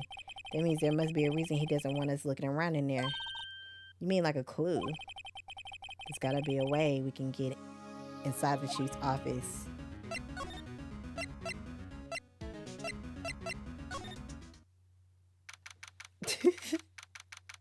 February 24th, Police Station Criminal Affairs Department. Hey, pal. Detective Gumshoe, aren't you supposed to be in a meeting? I'm, just taking a breather. My feet hurt. From sitting so long? Actually, from serving everyone coffee. Sounds like Detective Gumshoe's still out of the loop. Say, have either of you seen Mr. Edgeworth? Edgeworth? No. Why do you ask? He's under fire from both the police department and the prosecutor's office. It's almost like the battles between you two in court. That sounds serious. Is it because of what my sister said? That's basically what it all boils down to. That falsified evidence 2 years ago. Now Mr. Edgeworth has the whole world after his blood. Yikes. Yikes, excuse me. Let's talk.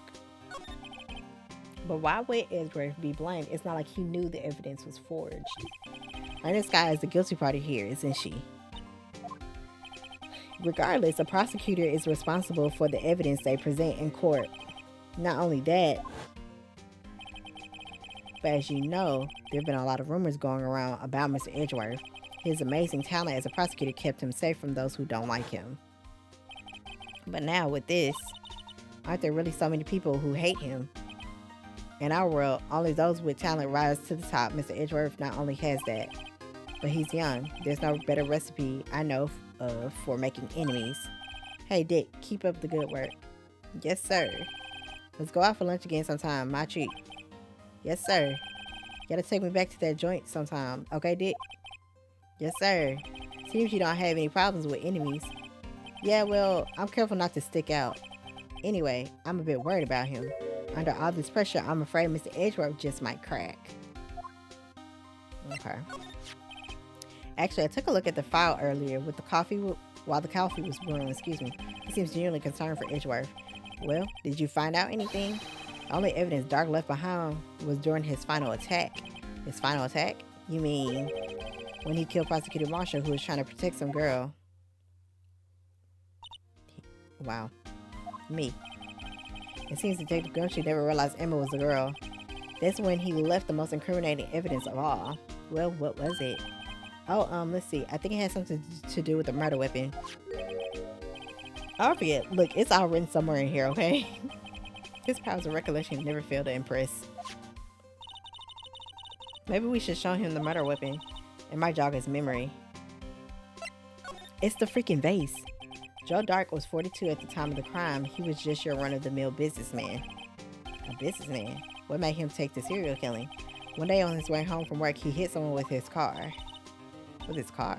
So, it was an accident? Accident, yes, but it transformed him into an animal. An animal? He killed a man that witnessed the accident. Then he killed a lady who saw the second crime. A kid walked by just then, so he killed him too. Then when he was burying the bodies, a jogger came upon the scene and was killed as well. Finally, he turned himself in. Oh my God. Seems he was a pretty careless animal. Of course, this is all conjecture.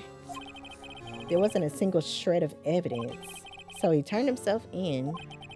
Yes, but in the middle of his questioning, he fled and murdered his final victim, Prosecutor Marshall. That crime was witnessed by someone too, but luckily Dark was arrested on the spot. It's a good thing that last witness wasn't killed. That last witness, aka Emma.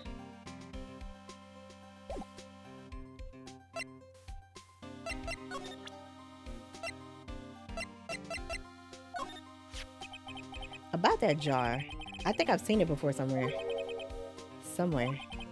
Or maybe it's one of those memories people have from previous lives. This must be the most uninformative detective I've ever met.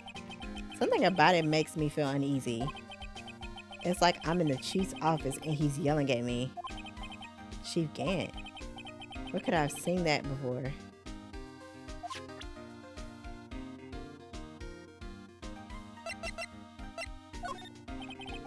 Let me share a little advice with you. Okay. That's literally the okay. I've been studying up on those files. There's nothing wrong with Miss Edgeworth's presentation. To think people are accusing him of injustice.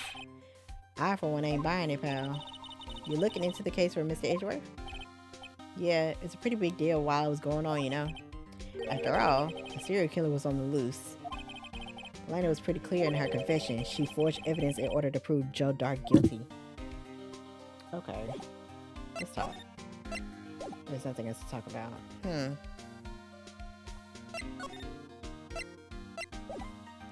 I feel like I need to talk to him some more, but what about what though? That's what I'm confused about.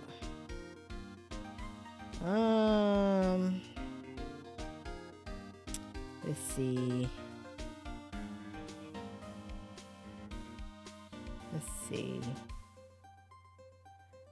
What else can I present to him? I presented to him that daggone vase. Maybe the knife or something? I'm about this. Hey, is that... It has a tag attached to it with the label SL9 incident on it. I believe this would be the broken murder weapon you were speaking of. What are you doing with that? Ever since that case was closed, that knife's been locked away in a locker. On the day Detective Goodman was murdered, this suddenly disappeared from the locker. It was found in Mr. Edgeworth's car muffler. That's it. Now I remember what that incriminating piece of evidence was. When you showed me that knife, it all came back to me. But what is it, Detective? Quick, before you forget again.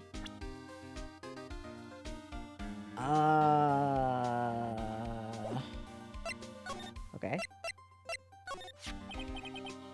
This knife, it was Joe Dark's, wasn't it? That's right. We traced it back to the store he bought it at, plus it had his fingerprints on it too. But no one actually witnessed him using it to murder anyone, right? That's where his luck ran out.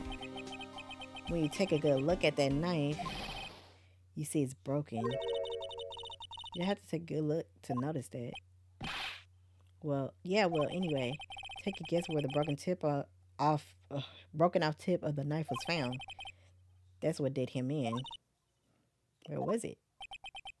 The victim, Neil Marshall, was carrying it inside his own body. It was found deep inside the stab wound.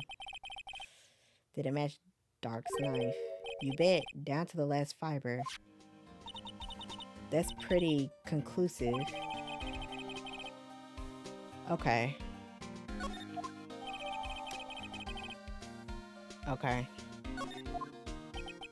Well, there you have it in a nutshell. That's all I know. Can I ask you one more thing? What is it? If it's money you need, you should ask Chief Kent. It's not money, but it does concern the chief. His office is a crime scene, right? It's where Prosecutor Neil Marshall was murdered. The chief's out now and his office is locked. But we'd like to have a look around if that's okay. Well, any detective's ID card can unlock the door. What? Really? But if I let a civilian in there, I'd be charged with breach of trust. Breach of trust? Simply put, I'd be canned. Oh, sorry, pal. I don't plan on getting fired because of you. That's fair. How about this ID card? It was Detective Goodman's. That won't work either. The data was deleted the day he died. Dang. Okay. Oh.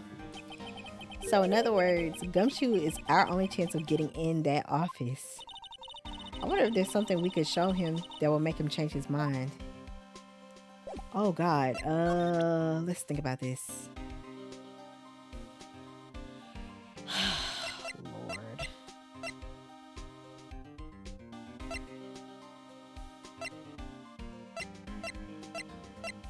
I don't know what to show him.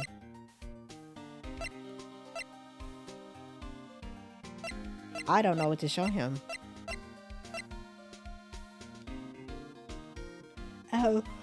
Oh, excuse me. Yeah, I have no idea what to show him. Because,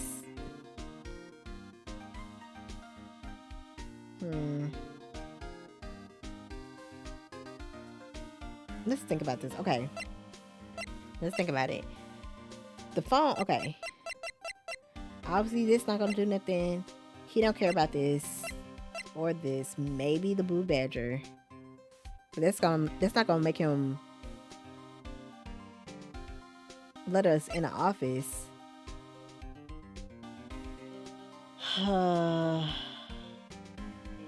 Let's think. Maybe I need to go somewhere else.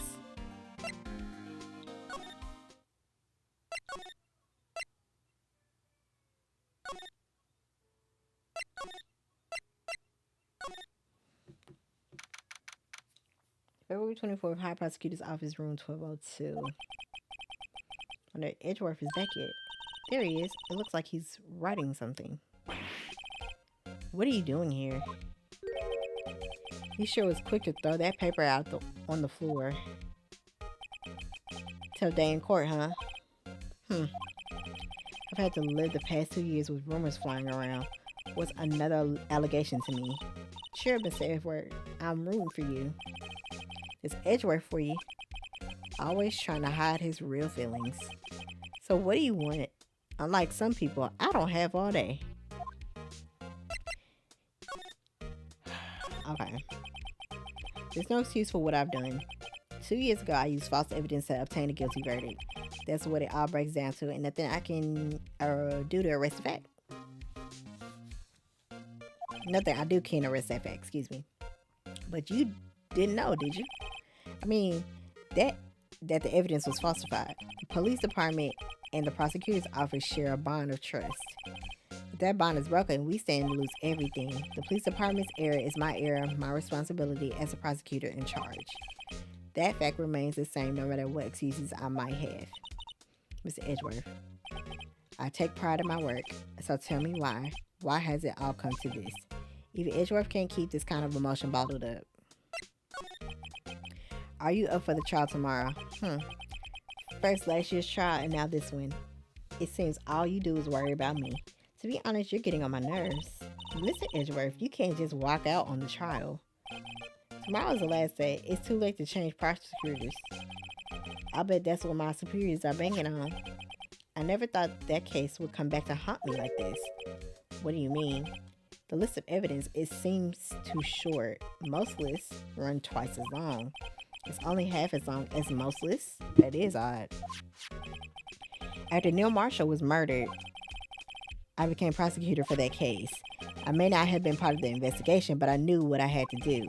Use the evidence I was given to prove the suspect guilty. That was really the only thing on my mind at the time. Say, we just saw a picture taken around that time. That picture, something seemed strange about it. It's that daggum vase. I keep telling y'all. Could you tell us again about what happened that day? The day Detective Goodman was murdered? You were participating in a ceremony over at the station, right? I never cared for ceremonies, but I had to attend that one. Because you were awarded this? Those receiving awards can't exactly skip out on the ceremony. I finished up at the office in the morning and drove over to the police department. You finished up at the office? Yes, just odds and ends, clerical stuff. I didn't plan on returning to the office that day. That is until I was asked to take something back. Take something back? This. Oh yeah, Chief Gant asked you to hold on to that, didn't he? Yes, it was a piece of evidence in a case that was closed half a year ago. He asked me to bring it back to the prosecutor's office. That's the story we heard yesterday. So you came back here to the prosecutor's office because the chief asked you to. That's right. Okay. What do I need to present to him?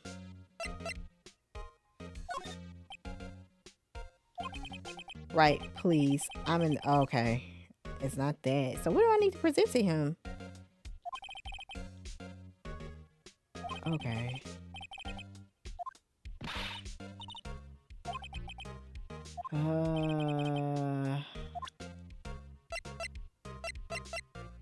Maybe this? This picture was hanging on the wall in, okay, Chief Gant's office. Prosecutor Neil Marshall. He had just started making a name for himself. Looks like he was taken when he received the King of Prosecutors trophy. Speaking of that, there's something that bothers me. Yes? Looks like it was broken in too, huh? Trophy Mr. Marshall's holding. It's a little different than yours. Yes, you're right. Where'd the sword go? I remember now. Remember what? That was what the official prosecutor trophy looked like until 2 years ago. There's a story behind its design. A story? Sounds interesting. Would you mind telling it to us? It's simple, really. Contradiction. That's what the award's based on. Okay. Let's talk. This award originates from an ancient Chinese tale. In Chinese, the word contradiction is written with 2 characters. First means halberd, and the second means shield. Have you heard this story? Me? Oh, sure. Everyone knows that. Why don't you tell it, though? For Emma's sake. Very well. Just say you don't know. Long ago in the kingdom of Shu, there was an arms merchant. One day, he presented the king with 2 items. The first was a halberd he claimed could slice through any shield or armor. The second was a shield he claimed could withstand any weapon. Wait a minute. Those claims contradict each other. Very perceptive. Then again, you've heard this story before, right? Anyway, as you mentioned, the very descriptions of these items discredit them both. When the king pointed this out, the merchant was left speechless. And thus the Chinese word for contradiction was bored. Oh, I see. So the chipped shield and broken knife symbolize. Precisely so. They symbolize the merchant's items. The ancient tale ends with the merchant at a loss for words.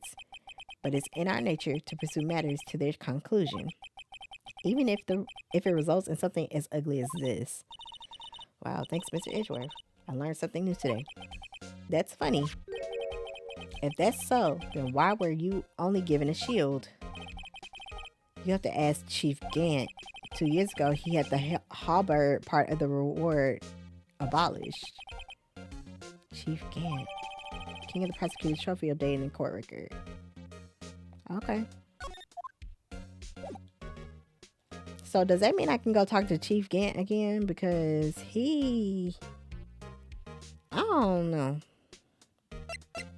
Can I look around a little bit? Let me look around. He wants such a prestigious award. Why would he just leave it on the couch? Yeah, you think he want to show this thing off more than that giant steel samurai. What is it? This is the King of Prosecutors Award, right? Of course it is. Oh, you know it is. I saw something today that looked like this somewhere. Something that looked like that. Yeah, only different. Now, where was it? She's right. Something's amiss here. Maybe I should show Edgeworth the item. We just discussed that. What's this? I wonder what he was writing before. Come on, Mr. Wright. Let's take a look. Are you crazy? Edgeworth is sitting right here. Just distract him. I'll check it out. Hey, Edgeworth. Is that Detective Gumshoe at the window there? Oh no, he's falling to the ground. Hold on. First, let me see what the girl's doing crawling around my feet. He didn't even look. What? Letter of... Oh, he's about to resign. If you're having trouble reading, I'll read it for you. It says letter of resignation. Resignation? Edgeworth, you don't mean... I'm tired, right? I feel as if something inside me has died.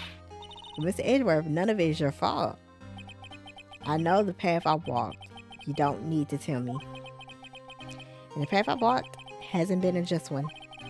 I can't forgive myself for what I've done. And no one else should forgive me either. Uh-oh, I think he's serious. Mr. Wright, please, you have to do something. This letter of resignation, I wonder if I could use it for anything. Letter of resignation put into pocket. Anything else I can look at? I already looked at all this stuff. I don't think it really matters for real. Yeah, I don't feel like looking at nothing else. Let's talk. Oh, there's nothing else to talk about. Ooh. Do I need to go back and look at Gant then? I'm gonna just leave because I don't. Oh, okay, perfect. Yeah. Excuse me. Excuse me. Oh God. Would either of you care for a quarter pound of roast beef? Actually, Miss Star, I guess she's out of lunches. You certainly are the curious sort, aren't you? Kind of like the first person who sucked a cow's nipple to discover milk. Ew. So I never thought you'd go digging up that case from 2 years ago. Everyone in this trial was involved in the SL9 incident. Not only that, but the murder occurred on the very day the evidence from that case was due for transfer. This can't be all attributed to mere coincidence. Aren't you forgetting something? You know, that little scene I happened to witness? The instant Lana stabbed Detective Goodman with a knife. No matter how much of the past you dig up, it won't change what I saw. Roast beef is meant to be savored when eaten, excuse me. Miss Star's hatred toward Lena. It all dates back to 2 years ago. Joe Dark. That's a name I'll not soon forget. We trailed him for half a year. Oh, the pressure. Still, I don't think I was ever more alive than I was then.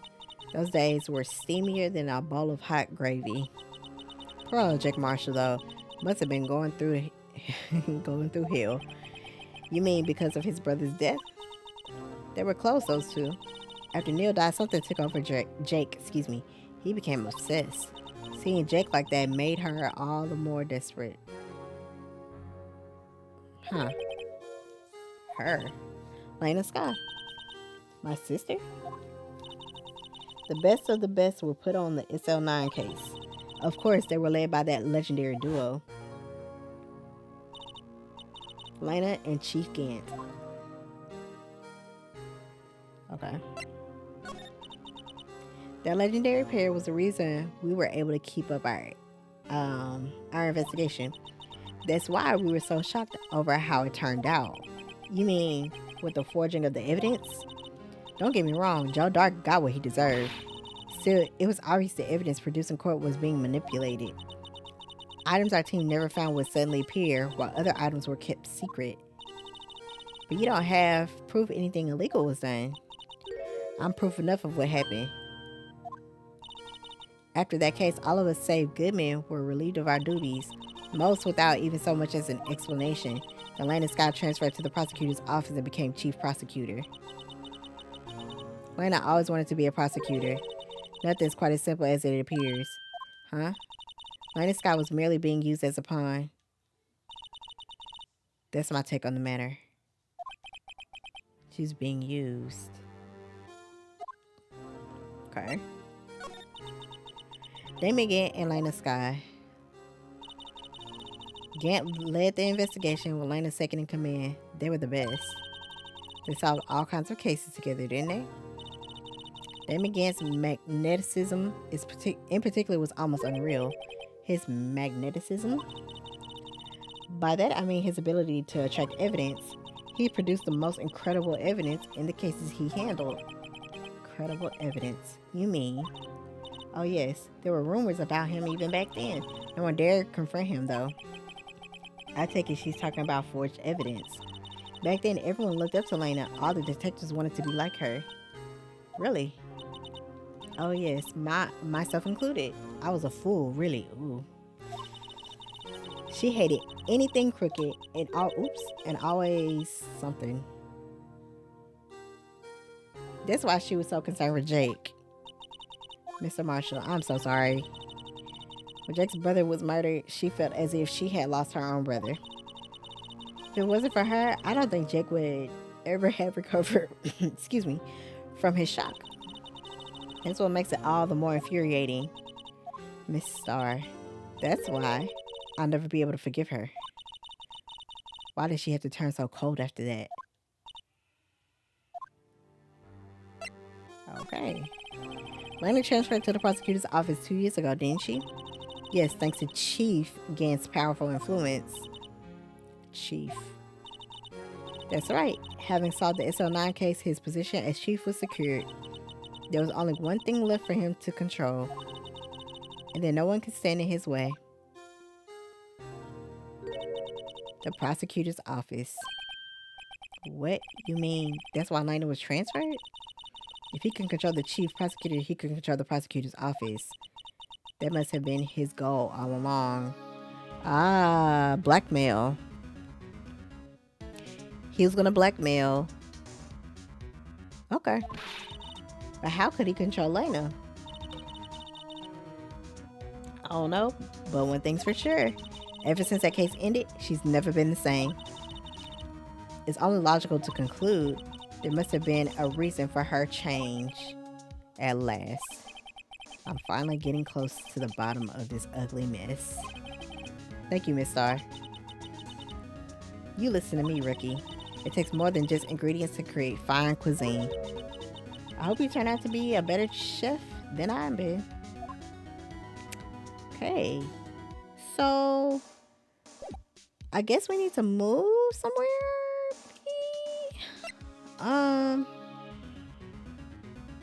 Yeah, I guess we need to move, but is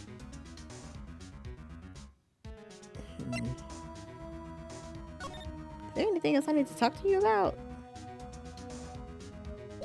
I'm gonna go back into the police station maybe, because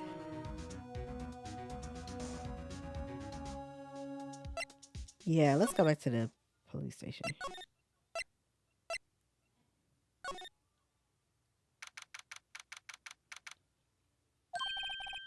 Oh, you're back. You're still here. I gotta make 150 copies of these files.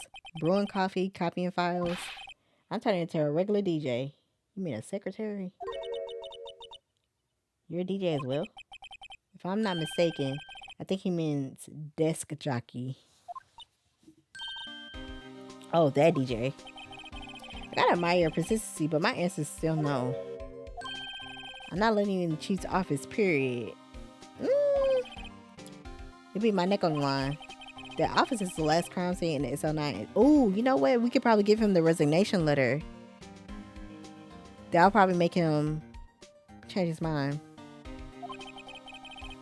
I have to take a look in there. There's got to be something we can do to make the detective change his mind. Yeah, let's give him that resignation letter. What's this crumpled up piece of paper? No way. Mr. Edgeworth can't be serious. Is he ever not serious? I can't believe they pushed him this far. Mr. Edgeworth really feels responsible. When I first met him, I thought he was as cold as ice too. But I know different now. He trusted us detectives to provide him with sound evidence, but we betrayed him. Detective. That's it. I made up my mind. But here, take my ID card. We can't do that if someone found out. They wouldn't let you off the hook with another lost item report. Look at me. It's no secret I'm already out of the loop. After all, I'm friends with Mr. Edgeworth. Depending on how this case turns out, I may already be as good as terminated. What? So at least let me do this for Mr. Edgeworth's sake. Oh, Gumshoe. You big idiot. Can't help but like you though. All right, detective, thank you. Wow. All right. Ooh. At the chief's office, here goes, Mr. Wright. Oh my god. Oh my god.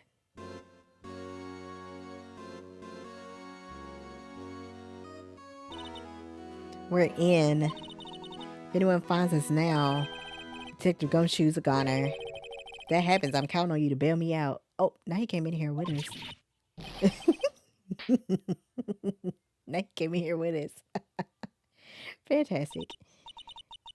Sorry, I thought you were a ghost. I didn't even know you could slap a ghost. Ah, Detective Gumshoe. What are you doing sneaking up on us like that? I wasn't sneaking. I was just worried something might go wrong. So I came to. You're here. Then what's the point of giving us your ID card? Gumshoe's ID crushed and rendered you unusable in pocket. Hey, don't do that to my card. Oop. I hardly ever get a chance to come in here, so I figured I'd have a look around myself. Besides, we're all in this together now. Hey, he down for the cause. I like that. You really do want to get fired, don't you? Not if we're lucky. Now come on, let's see what we can find out. I've got a bad feeling about this. Okay, let's examine. This is safe, isn't it? Safe. That word is ripe with intrigue. Okay, if you say so. It looks like a code needs to be entered in this panel to open it. Oh. A 7-digit number? I think I just might know what the number is. Do you know what it is? I have a hunch. Oh, I know. You want to try my birthday? It's no. I have a better idea. Here goes nothing.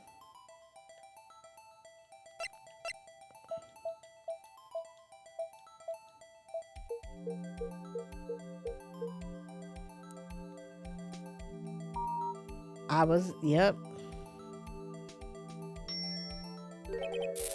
Bingo. What number did you enter? Whose birthday was that, pal? 7, the final ID card number on that record.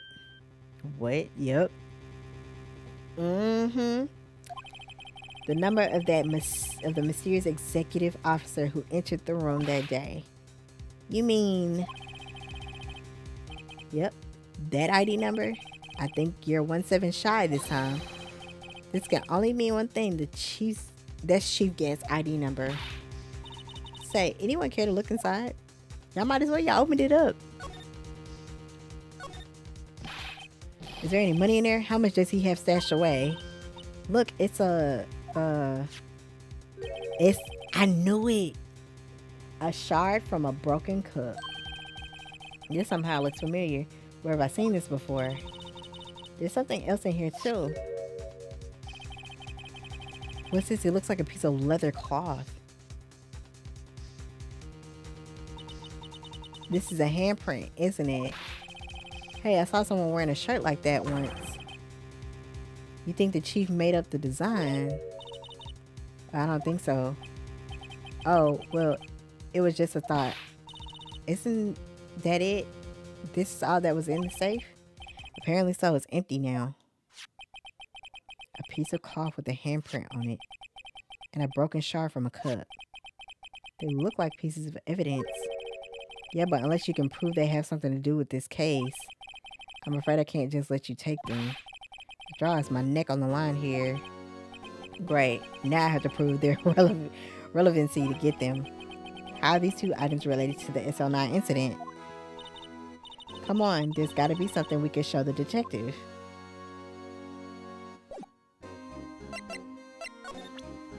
It has to be this. Detective Gunchu, could you have another look at this jar? I remember when the three of us put that back together. Ah, those were the days. It's kind of early to be nostalgic. Wasn't this jar a piece of evidence from that case? That's right. One of the shards has an SL9 incident sticker on it. Doesn't this ring any bells? You know, that fragment we just found. You mean this one? That was in the safe? Yes, that one. That was in the safe. Now that you mention it, it's ringing a lot of bells. Let's see if it fits. Here, let me see that shard. I'll take a crack at this. Go ahead, pal. Show us what a rookie can do. Mr. Wright, here's some glue. I can piece this together again. And prove Chief Gant was knowingly hiding evidence. Here goes. Do I have to put all of it together? Oh, thank God.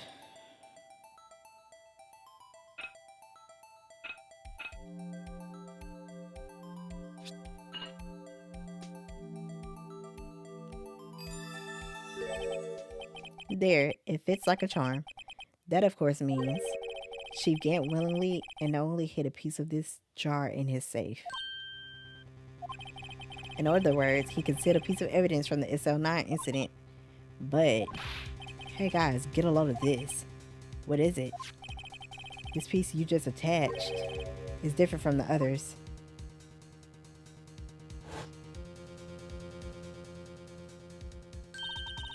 There's a reddish line on it. A reddish line. That's blood. I don't get it. Why would Chief Gant hide this in his safe?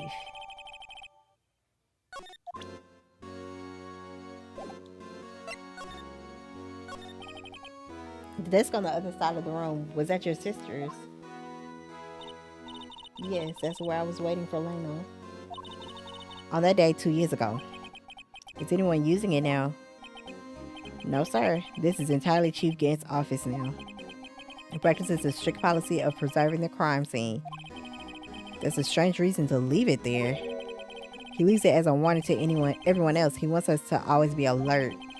He told us so himself at our New Year's party. Of course, he was pretty intoxicated at the time. See? So ever since Lena left, no one ever touches that desk? No one except Chief Gant and the cleaning lady who's in here each morning, Still, 2 years have passed since that incident. There can't possibly be any clues remaining. Can I ask you something? Sure, I hate this music.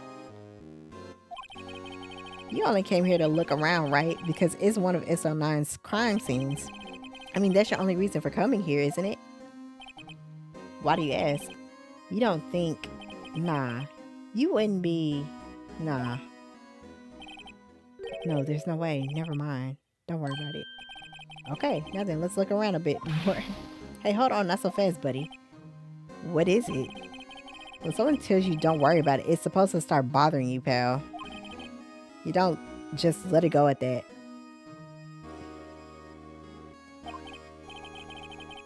Sorry, this guy's starting to get on my nerves. Oop. Okay, so what's bothering you? You two don't think Chief Gant might be a suspect, do you? Y'all, did I not say? Did I not say? He's right, Mr. Wright. What do we think of him? Chief Gant. So it's finally come to this. What do I think of him? Perhaps it's best I don't divulge my feelings yet. There you go, ignoring me again.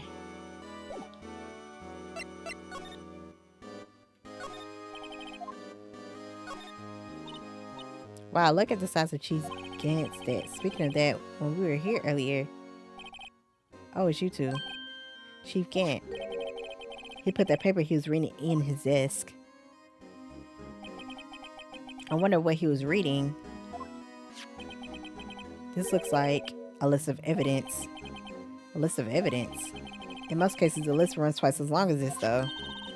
Hey, look at the case name. Huh? It's a 9 incident. I wonder what this is doing here. Hold on, detective. What did you just say? I said, I wonder what. No, about evidence. Evidence lists. Normally they're twice as long. That's right. I guess there wasn't a lot of evidence. A half-size list of evidence. The list of evidence, it seems too short.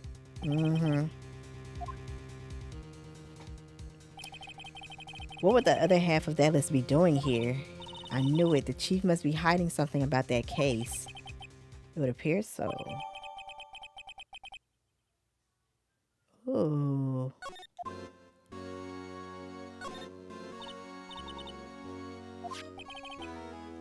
We found this inside the drawer. List of evidence from the SL9 incident. Mr. Ezra had the other half of that list. What would this list be doing here? We better look a little more into this list. Is there anything else? This is real, isn't it? This armor and these weapons? Sure is proud the chief doesn't care for imitations. But the pipe organ, now this armor. Do you know how many taxpayer dollars must have gone into this room? You mean we're paying for this? That's it. I'm not paying 1 cent of my taxes. You don't have any taxes to pay. Be careful what you say. Who knows? The chief may be hiding in this armor as we speak. I don't think he fit in there. Even if he did, he'd never be able to get back out. Cut it out. You guys don't know how scared that guy can be.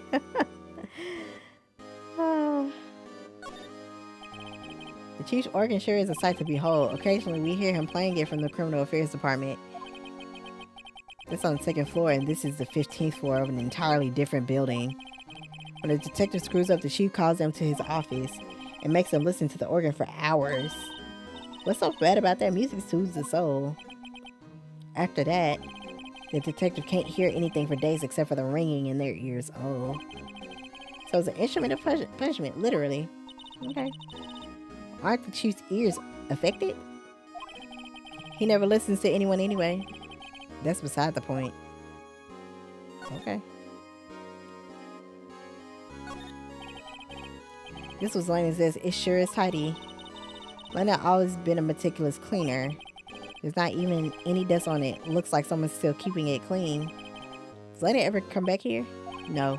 Chief Gam must still keep it clean in memory of their partnership. They were the stuff legends are made of.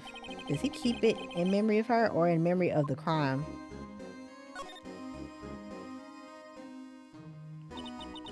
This was taken on the day 2 years ago.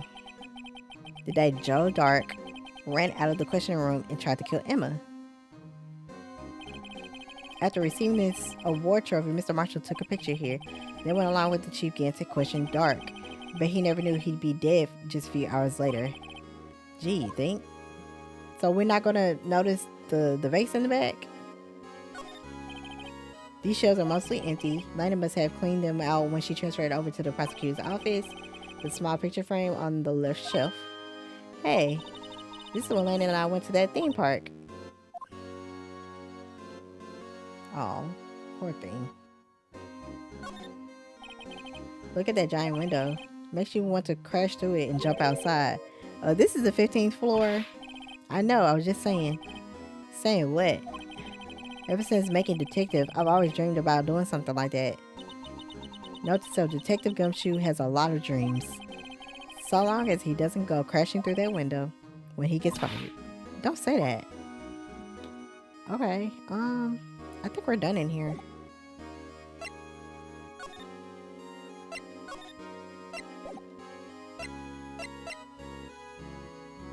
Is there anything else I should...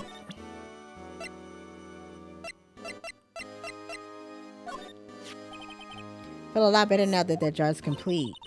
But it only raises another question. What was a piece of it doing in the chief's safe? More importantly, why wasn't there any money in there? Oh my god. Isn't that what safes are for anyway? I have a feeling the outcome of tomorrow's trial just might hinge on this. So... I wonder if we need to like fingerprint anything in here. Detective Gumshoe, I'd like you to have a look at this. Sorry, I'm gonna message.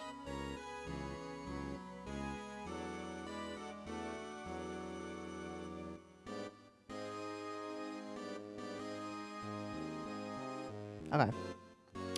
Yeah, I read that already. Hey, I know what that is. So you want to take some fingerprints? That's a great idea, detective. All right, go to town. Sheesh.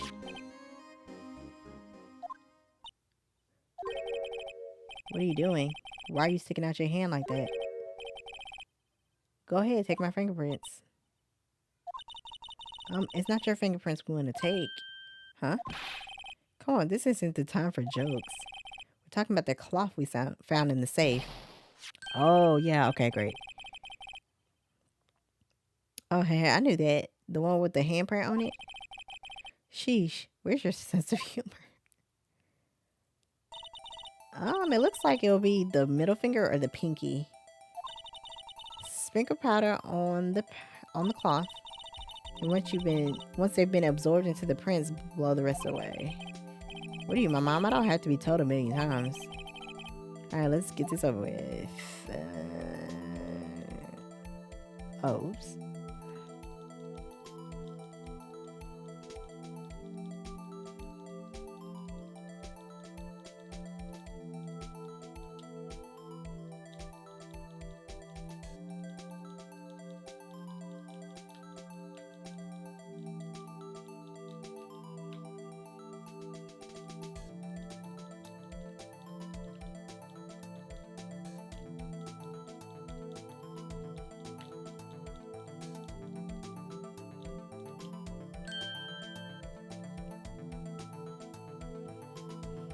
Okay.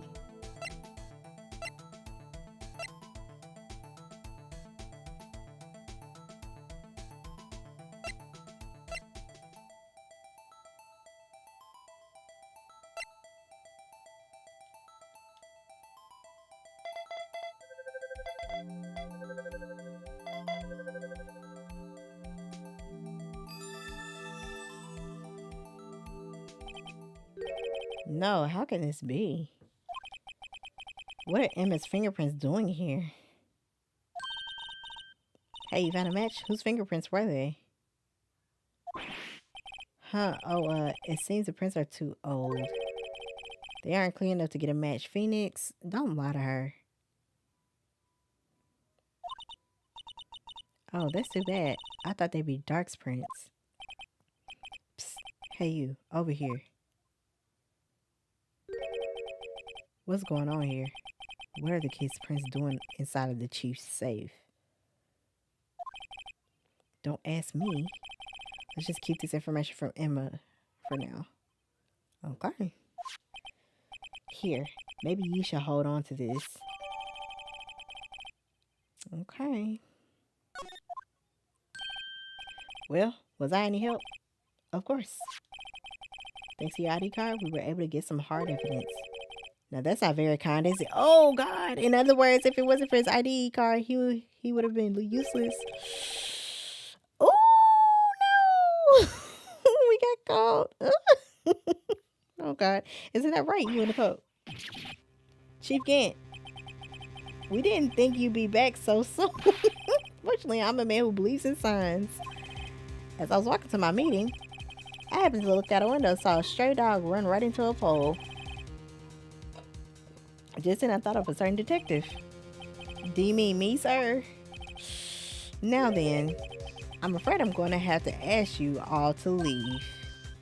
Yes, sir. Sorry. Oh, you in the code. Me, sir. Drop off your ID on the way out. Oh, God, no. He got fired. You won't be needing it anymore. But, sir. Now, get out. Yes, sir.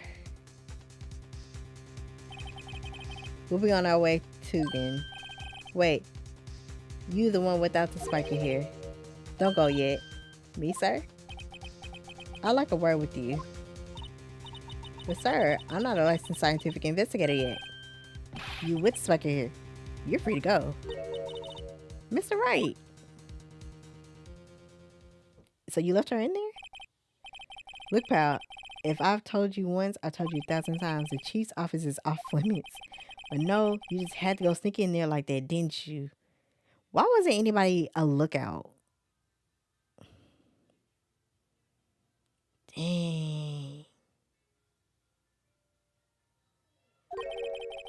thought you said you didn't care anymore if you were fired. Yeah, but if I knew it'd be like this, I never would have said it. And I've seen the evidence Chief Gant was hiding in his office. I think I'm finally starting to get the picture. But why has she kept eerily silent about it all this time? Anyway, you listening to me? I'm going to try to smooth things over with the chief again. Later, pal. Oh, God. Alright. After that, I heard from Emma. She said the police wanted to ask her some questions. So she'll be busy for the rest of the day. Oh, I'm automatically here, because that's exactly where I was going next. I see. So the chief asked Emma to come in for questioning. There's no use thinking about it. Tomorrow's the final day in court. I'm committed to doing everything I can to defend you, which is why I'm here. But I've already told you all I can. What you told me over these past couple of days is absolutely nothing. Not a single useful thing. Really, I believe I did mention something quite important. Something I told you right at the beginning. I said that I was the one who stabbed Detective Goodman. You know, I think I finally figured it out. I know who it is that's lurking behind your words. Mia did a good job mentoring you. I'm rather jealous. It seems Edgeworth was right. Edgeworth? Once you're convinced you know something, no one can persuade you otherwise. Thick-headed is the term he used, I believe. Now's my chance to get her to tell me the rest of the story. Yeah, you're gonna have to finally talk. I'm tired. I have to admit, I was more than a little perplexed at first. You insisted you did it, yet there was no incriminating evidence. That's when it hit me. It's not that you're unwilling to tell the truth. It's that you're incapable of doing so because of a certain individual. What an intriguing notion. A certain individual, you say? So you think I'm protecting this person? Protecting? No, I think afraid of is more like it. If I'm not mistaken, the person in question may have persuaded you to silence. For argument's sake, Mr. Wright, whom may I ask is this person you're speaking of? It gotta be Gant. Cause ain't no way. The one I'm supposedly so frightened of. What's this person's name? Well, Miss Sky? Mr. Wright, you are addressing the chief prosecutor. Do not forget your place. I take it she's still not ready to spill the beans, excuse me. My apologies. Could you please tell me a bit more about what you think you know? We were partners until 2 years ago. I respected him as a detective. Assuming he's respectable, then tell me something. Why would he try to hide his crimes? His crimes? Both you and Edgeworth will be brought before a board of inquiry for what you did. Specifically, hiding and forging evidence. Of course, these are serious offenses. Why is it, though, that Chief Gant's name was never mentioned? Chief Gant? Edgeworth didn't know the truth behind the forgery. The only party who could have possibly tampered with the evidence was me. I had access because I was second in command of that investigation. Yes, you, but also one other, Damon Gant. If you intend to accuse Chief Gant, you'll need more than just words. Show me proof that Chief Gant's falsified evidence in the case. Oop, I didn't mean to do that. Go back.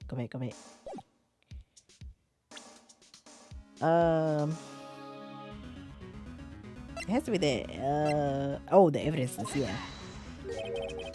I just found this in a safe in the chief's office.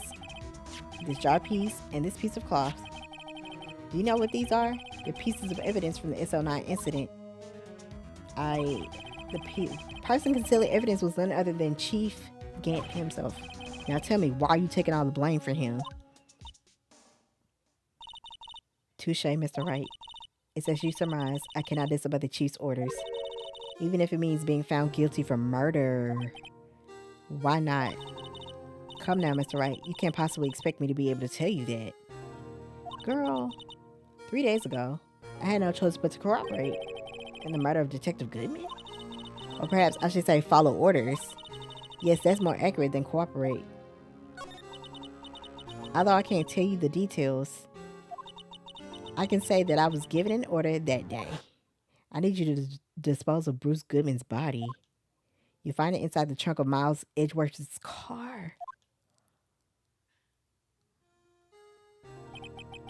Just as I suspected, despite what everyone believes, You are not the one who murdered Detective Goodman. Correct. I was trying to take the body out of Edgeworth's car. The trunk lock was broken, and I discovered that murder weapon while inspecting the body. The murder weapon? You mean Edgeworth's knife? No. When I found the body, this was the knife stuck in it. The knife from the SO9 incident. Oh my god! Serial killer Joe Dark's knife. I couldn't just leave that knife in him. So I took it out and stabbed him with the other knife. That would be Edgeworth's knife. That's right. Even though he was already dead, my hands were shaking at the thought of stabbing him. That's why I ended up cutting my hand. And that is the reason for the bandage on your right hand. Yes, it seems that I got blood on the victim's shoes as well. And then she saw me just as I plunged the knife in. Because he was already dead, Miss Star, huh? Oh my god.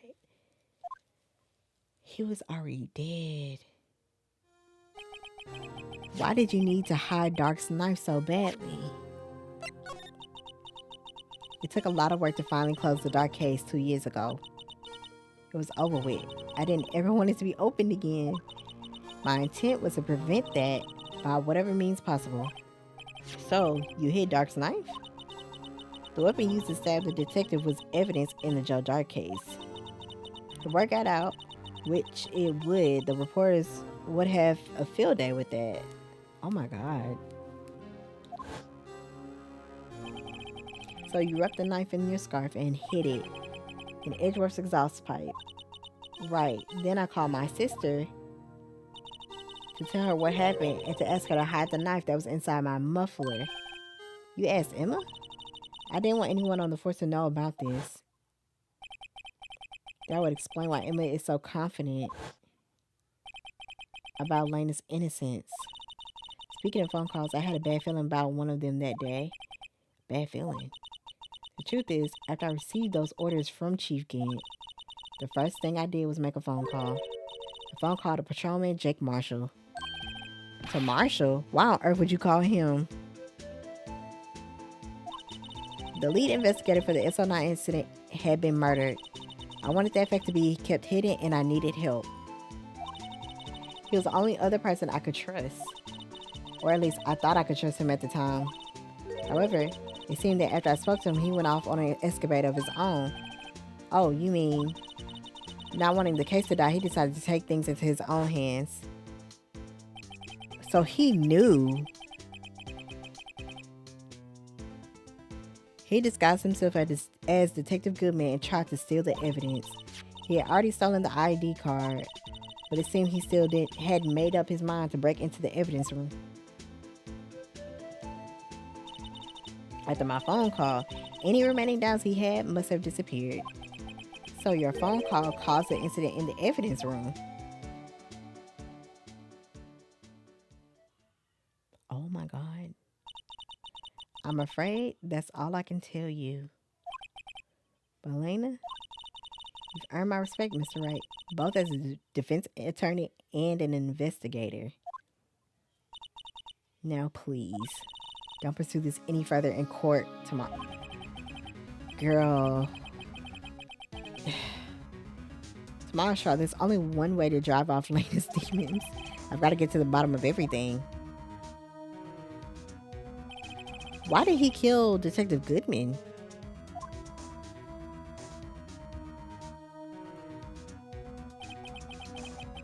And what went down in the chief's office 2 years ago?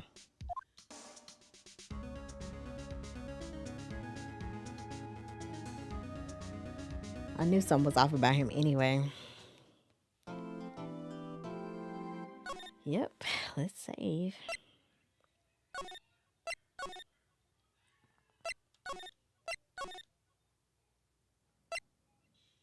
Ooh-wee. All right, this is a good time to take a break. I'm going to take a brief break because I need some more water and everything. So I will be right back. Let me turn on some music for you guys really quick. All right, y'all. Be right back.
Thank y'all for y'all patience.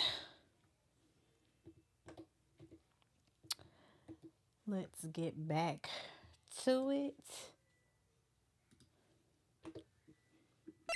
All right. So, all right. So there's a good chance that baby doll might be coming in here because my mom just left. But it's okay. All right. We're going to finish this today.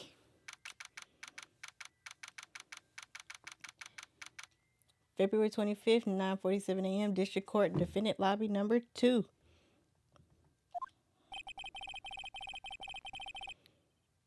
This is, this is the defendant lobby, all right, but there is no defendant. I've been trying to reach Lena all morning. Where could she be? And where's Emma, for that matter? It almost seems as if something's been happening behind the scenes. Edgeworth. Knowing you, you've already figured it out. Who the owner of the 7 ID number is, that is. Well, I have a pretty strong hunch. Looks like I'm not the only one who's figured it out. You know, the only reason this trial didn't reach a verdict yesterday is because there was still room for doubt regarding the ID record. If that number does belong to whom you suspect, then no doubt will remain.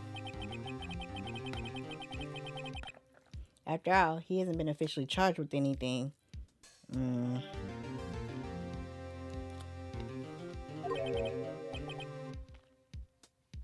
True, not yet.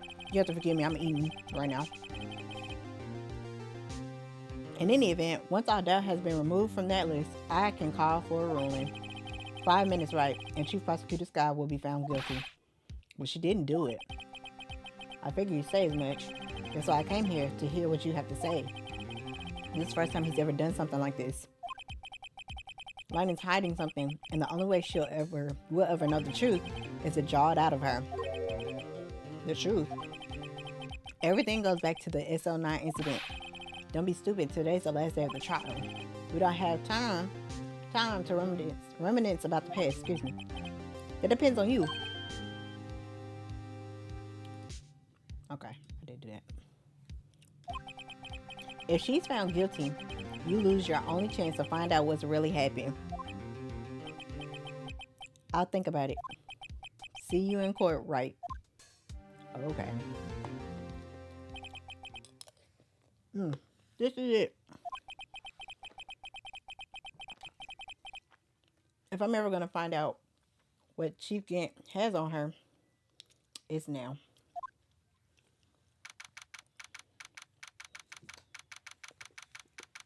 February 25th, 10 a.m. District Court, courtroom number 9.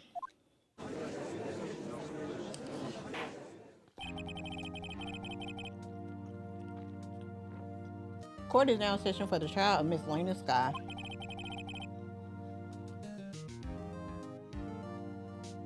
The defense is ready, Your Honor. The prosecution is ready, Your Honor. Normally, this is when the prosecution puts forth his opening statement. But before that, the police chief has a proposal to make. Chief Gant. Here he comes, child. Morning, folks. How's everyone doing? Hey, Udgy. Been back to the pool yet? No, I've been drowning enough as it is in my work. Oh, that's a good one. Don't think I can top that. If you don't mind me asking, Chief, exactly what is this proposal of yours?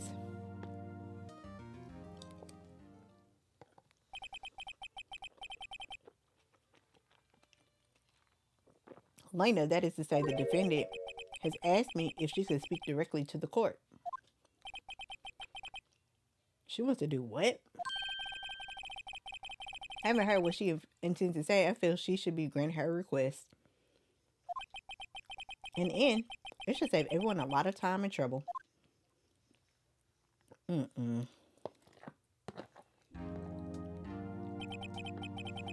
What's this all about, defendant? I'd just like to make one simple request and I'll be finished. Well then, what's your request? Your Honor, I'd like to put an immediate end to this trial. Huh? I confess to all charges against me. On February 21st of this year, I murdered Detective Bruce Goodman. Child. In the underground parking lot of the prosecutor's office. Girl. No, Lena.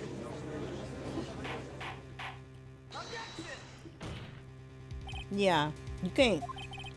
Your Honor, the defendant's claim does not change the defense's plea. In that case, Mr. Wright, I no longer require your services. Oh my God. Oh my God. But Elena, Your Honor, I hereby forfeit my right to an attorney. Oh my Lord. She's really making this hard for everybody. The prosecution may lack direct evidence against me, but it has sufficiently proven its case through testimony and circumstantial evidence. I would like you to render your verdict now, if you please. Oh my God. Well, the defendant certainly has a right to self-representation. Her request is legally valid, although this is an unprecedented situation. Indeed, it appears there's no further need to continue this trial, even if Mr. Wright may feel otherwise. This can't be happening. Technically, this isn't a loss on your end, technically, bruh. If we're being for real, because she fired you.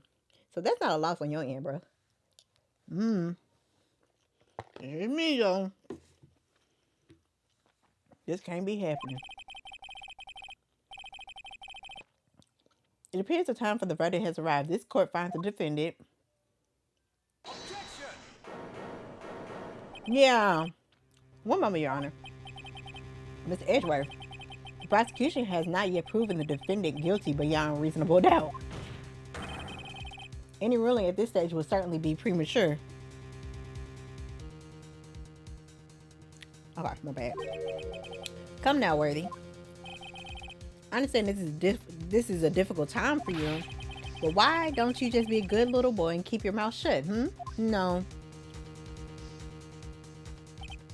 I don't think I care for your tone, Chief Gant. What? Creating another fabrication to cover up your past mistakes. Sorry, but I'm no longer the naive little boy you would have me to be. With this sudden confession from the defendant, it's obvious to me some kind of deal was struck behind the scenes. Some kind of deal, Not everyone operates as you do, Worthy. I thought so. Your Honor, the prosecution would like to change its first witness. Oh, to whom? As its first witness, the prosecution would like to call Miss Emma Sky. I request the court hears her testimony. Mr. Edgeworth, I'm exercising my right to self-representation. I don't think we need to continue. I don't care what you think, Miss Sky. The exposure of truth sometimes results in tragedy.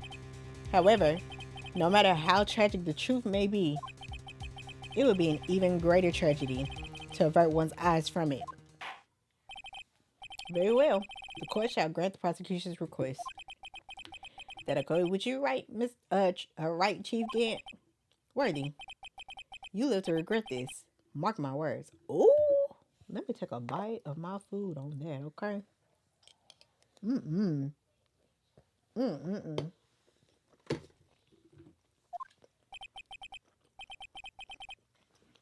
Miss Emma Sky, please take the stand.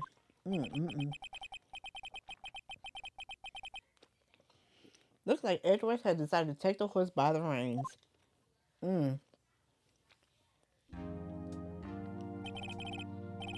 Now then, witness, please state your name and occupation. My name is Emma Sky. My occupation? I'm Lena's little sister, and I want to be a scientific investigator. 2 years ago, you encountered the serial killer Joe Dark of the Joe Dark killings. Is this correct? Yes. I'm trying my hardest to forget about that, though. I'm sorry, but I'm afraid I'm going to have to ask you to recall those events one more time. Mr. Edgeworth, please remember the child concerns the murder of Detective Goodman. Is an incident that was resolved 2 years ago really all that relevant? Yes, it most certainly is. Well, okay then. He sure gave in fast. Now, please testify about what happened to you 2 years ago. The trip to yesteryear has finally begun. It's bound to lead to the truth behind this trial. All right, let me take a bite. Mm-mm-mm.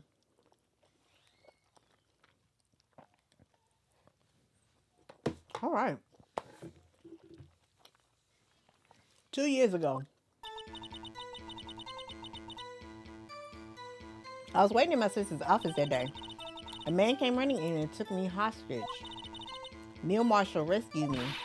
But I'll never forget what I saw in that instant. The man raised up his knife and stabbed Mr. Marshall in the chest. It's a good thing you weren't harmed. I passed out. I don't remember much. Hold on, please. Why is this not working? Hello? Sorry. My bad. Okay, there we go. That's understandable. However, please tell me, Mr. Edgeworth, what does his testimony have to do with Detective Goodman's murder? That will soon become apparent, Your Honor. You guys admire him for his courage, considering he has no evidence. Very well, the defense may begin its cross-examination. Okay, let me take another bite of food. Yeah, because this is pretty crazy. I'm not gonna hold you.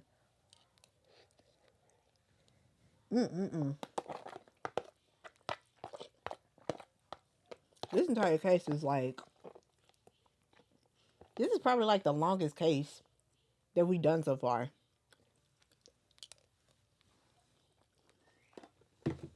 Okay. 2 years ago.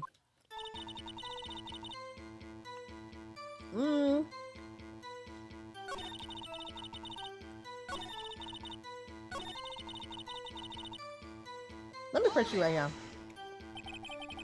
Can you tell us about that? Mr. Marshall jumped on dark.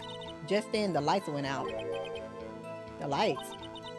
It was just about this time of year.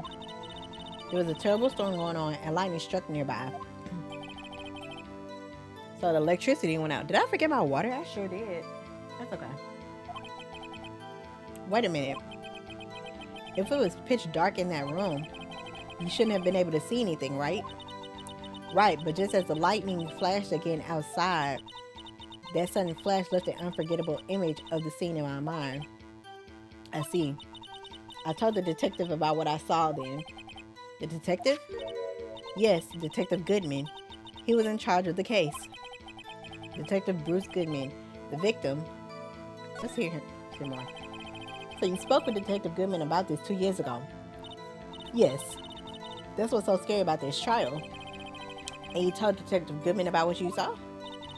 Yes, but at the time, the words just wouldn't come out. That's why I drew a picture. A picture. Yes, I think she mentioned that before. Well, Mr. Wright, have you heard enough? Let's ask about the picture. This picture the witness drew, I believe it has a very important meaning. But the list of evidence I was given 2 years ago didn't contain a picture.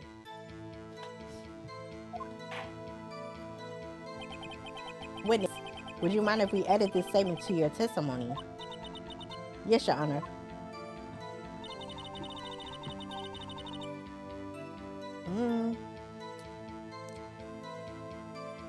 I drew a picture of that scene once, but it seems to have been lost. Oh, the evidence list. This it? Yeah, let's present that. Mr. Edgeworth, this little girl put all her heart into drawing that picture. And yet, you would insist on denying its existence? Ooh. Hey, I'm not the bad guy. I'm not the bad guy. Actually, y'all, you not for once. Let me take another bite real quick. Hold on.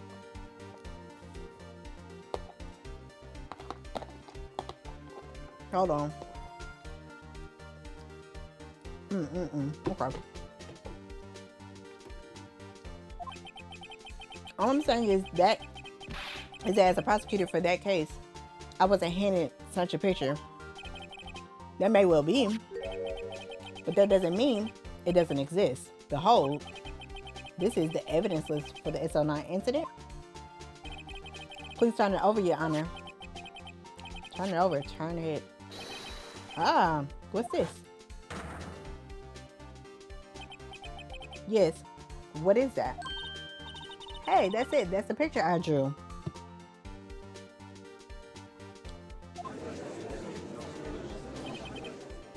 Indeed, two men appear to be wrestling here. What's the meaning of this? What are you doing with that list? Me? Only the prosecutor in charge should have access to that list. Huh? These lists, they're different from each other. What? It would appear, Mr. Edgeworth, that the evidence list you were handed 2 years ago was incomplete. These two lists fit together to form one. You can see the marks here, where they were torn apart from each other. So you see, Mr. Edgeworth, it's quite obvious what happened 2 years ago. Only half of the evidence in that case ever reached you. What? Woo! Let me take a bite, child. Order, order. And while you saying order, I'm gonna take another bite of food. Hold on.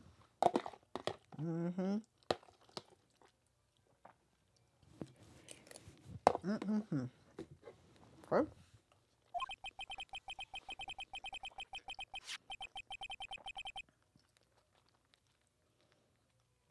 But Miss Guy, why did you draw this picture on the back of such an important list? Because it's what Detective Goodman handed me in the questioning room, Your Honor. Wait a minute. This list was torn in half, then that means... Your Honor. You're right. All right, Mr. Wright. Your eyes are bulging from your head. If the evidence list was torn in half, then there might be more of the drawing on the back of Mr. Edgeworth's list. So y'all just not looking on the back of documents? I'm sorry. Yeah, that's quite conceivable, Mr. Edgeworth. It's possible. Let's see. Something wrong? Do you even have to ask? Sorry, Your Honor. There's indeed something drawn on the back of my list. How do y'all not see that after 2 years? It's that thing. Lord. That's that thing. The thing that was dancing in the evidence room. Clearly, this act of vandalism is the work of a certain chief of detectives. I guess he was out of scrap paper. Evidence list restored and updated in the court record. Oh, thank God. That daggone music. I really dislike that music. Oh, man. Very well witness. Will you please testify about this picture you drew 2 years ago?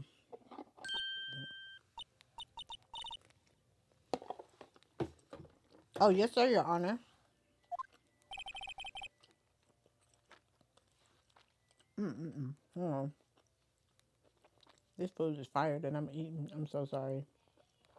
Girl, I'm hungry. Okay. All right. What's wrong with Emma? She seemed to be thinking about something when she was looking at the picture.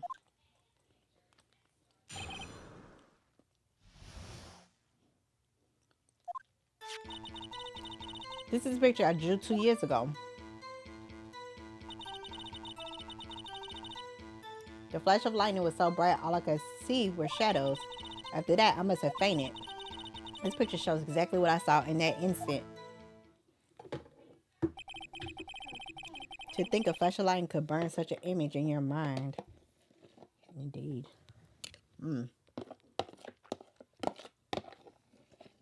Okay. Alright, I'm officially done eating. My bad. Okay. Come here. Thanks to that, though, she was able to show us exactly what she saw. Well, I don't see any contradictions here. This clearly shows Joe Dark about to murder prosecutor Neil Marshall. The defense may now begins its cross examination. Okay. Emma's picture. This is the picture I drew 2 years ago. Baby, I'll put it down. Thank you. Excuse me. The flash of lightning was so bright, all I could see were shadows. After that, I must have fainted. This picture shows exactly what I saw in an instant. Let's press right here.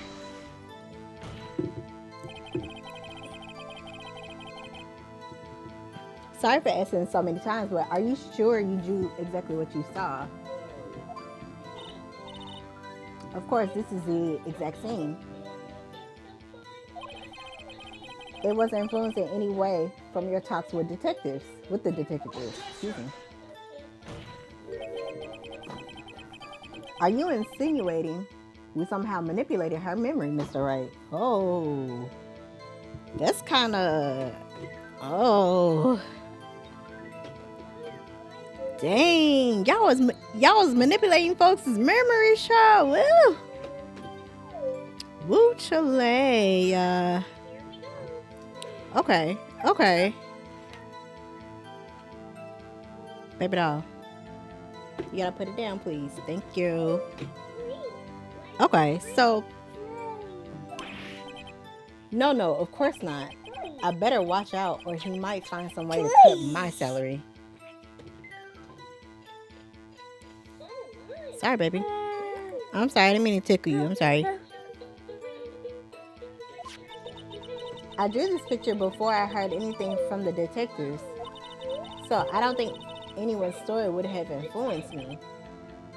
Mr. Wright, is there something that's bothering you about this picture? Oh, well, that's strange. She claims that this is exactly the scene that was imprinted in her mind, and yet there's clearly a contradiction here.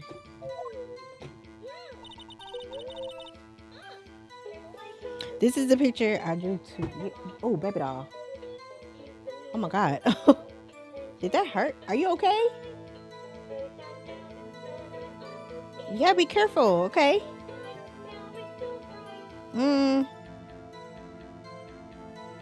So this picture shows exactly what I saw.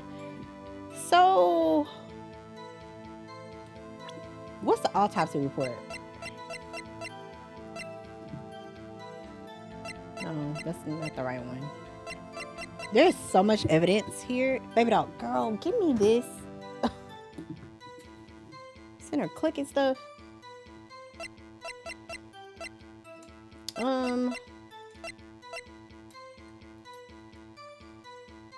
Oh, stabbed in the back. It says he was stabbed in the back, not in the front. Present. Oh, was I not supposed to include that right there?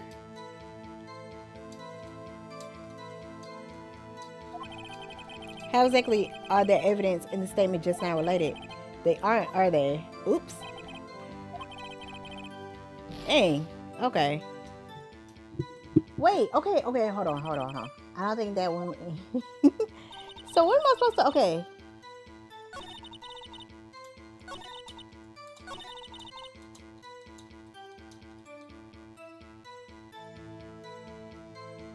Maybe I'm supposed to present it here.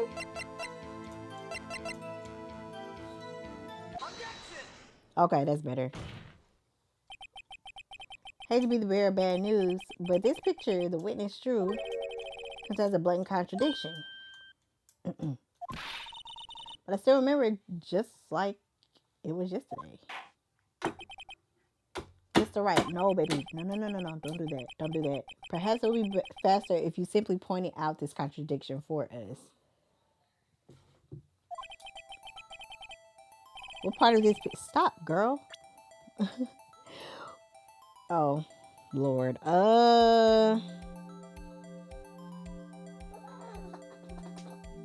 Stop, girl, please.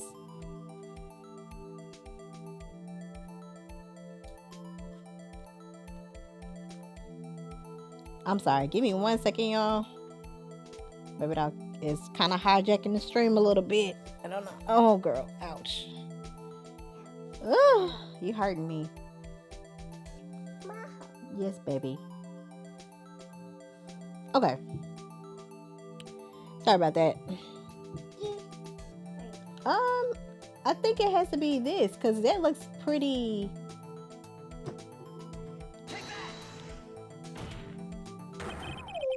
The contradiction, of course, lies here. Take a look at the knife the man is holding. If you look closely, you can see his tip is broken. Even I don't have to look closely to see that, Mr. Wright. But Mr. Wright, look at the evidence. See the murder weapon. Its tip is broken too. If I recall, I'm so sorry. Girl, stop. Lord. You're making things like destroying everything right now. Please. Ugh. Lord. Am I still here? Okay, cool. My bad. The tip of the knife was found broken off in the victim's body. It was a conclusive piece of evidence that proved Joe Dark was the murderer. I'm afraid it's not so simple, Emma. And where, pray tell, could you possibly see a problem? It's obvious, really. The victim suffered a single stab wound to the back. You don't get down? Okay, be free. Be free, baby cakes. Go. Go play. Here, there you go. Yeah, go play, baby. There we go. Sorry about that. Okay. He suffered a stab wound to the back. If the victim was only stabbed once, then the murder weapon should not yet be broken. What's the meaning of this? Perhaps the knife was broken beforehand. Sorry, but I'm afraid that's not possible. The tip of the knife was found inside the victim's body. If it was broken beforehand, it couldn't possibly wind up there. That's right, but what does that have to... Okay. The tip of the knife was undeniably discovered within the victim's body. Only possible explanation is the witness's memory is mistaken. That's why I asked her so many times if she was sure she remembered correctly. I believe you were annoyed at that time. But she was sure she remembered correctly. But there's no other way to explain this inconsistency. Not so fast, Mr. Edgeworth. There is another explanation. Have you forgotten already? About a little something called falsified evidence. Oop. You're treading on thin ice, right? All I'm saying is that this broken knife tip might be the piece of evidence that was forged. Oh. Okay. You can't deny the possibility.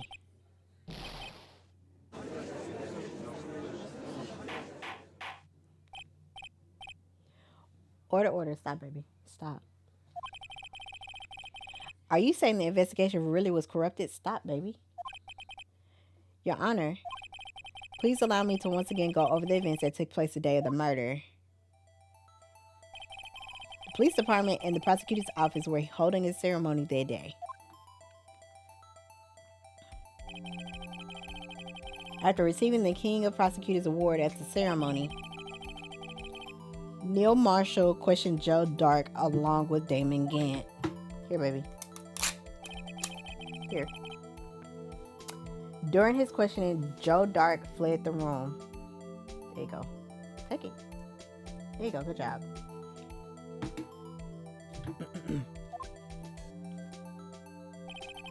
Prosecutor Marshall chased after him and was killed by Dark.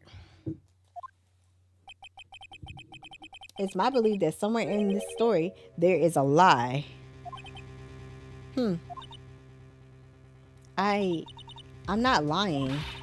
Man really was holding up a broken knife. If that's true, then there's no other way around it. This could not have been an actual murder weapon.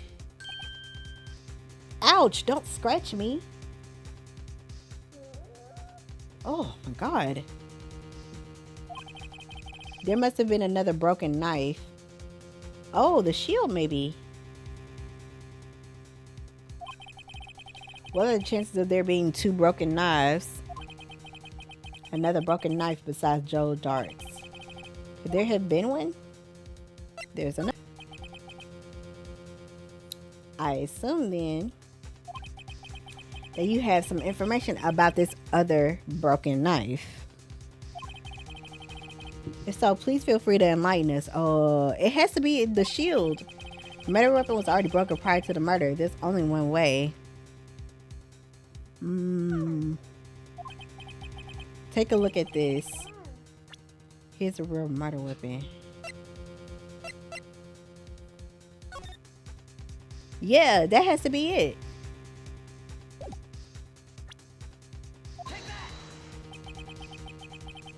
The answer lies in the past. 2 years in the past. Right here inside this picture. This is a picture of the award ceremony. What is it, Mr. Edgeworth? That's the broken murder weapon. Notice the award prosecutor Marshall is holding.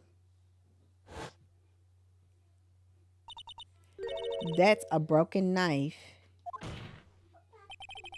As we earlier concluded, the knife in the drawing was not Joe Dark's knife. That being the case, the knife the witness saw was in all likelihood from this award. Okay. Okay. Order. Neil Marshall was awarded King of Prosecutors that day. As an award, he was given this broken shield and knife. When he chased after Joe Dark, he pulled out his knife. Being a prosecutor, he did not carry a pistol. This broken knife was the only weapon he had in this dangerous situation. But that can't be. Oh, why not, Mr. Edgeworth? Because if the King of Prosecutors' award knife was the murder weapon, then the murderer and the victim would be reversed. What do you mean? I mean, this man raising a knife would have been prosecutor Neil Marshall. Oh.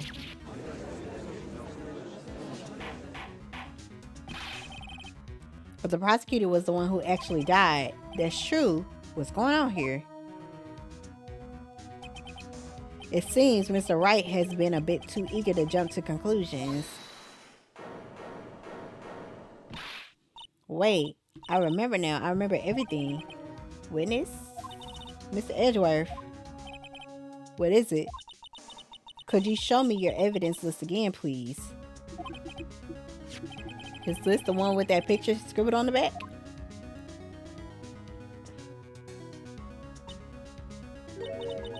I knew it. This picture, I'm the one who drew it. What? You drew that? That's right. The list wasn't torn in half at the time I drew this picture.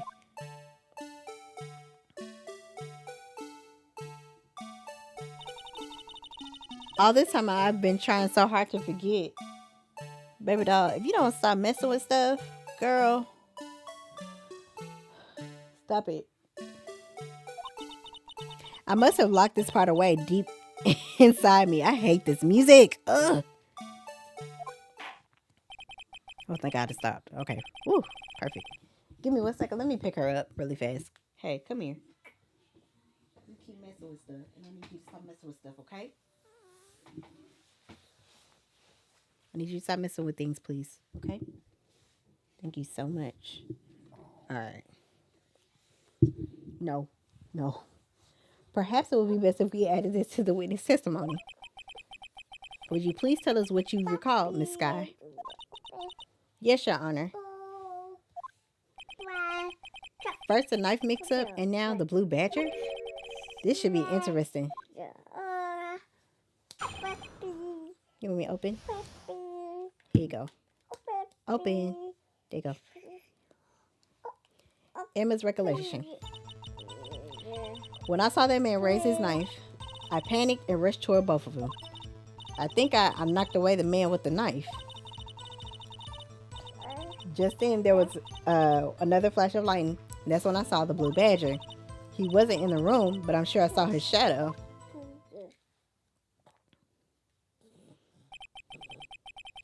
This is certainly most unusual.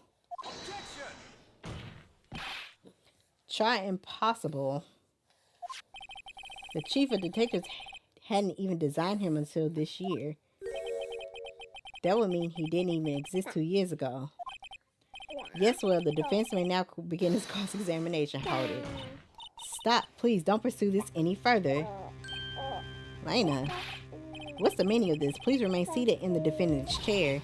But you can't do this. I've already confessed to the crime. Why can't you just leave it at that? Chief Prosecutor Sky. We've already come this far. It's too late to turn back. Silence. The defense will now begin its cross-examination. Bailiff, please detain the defendant. It seems we're finally getting to the core of the matter.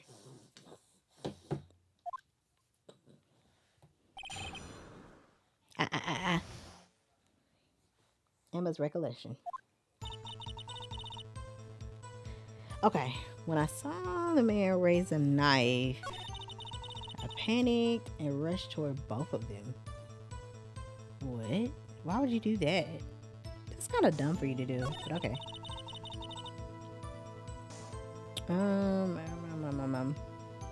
I think I knocked away the man with the no, girl, stop. Lord, this girl is touching my controller. Jesus.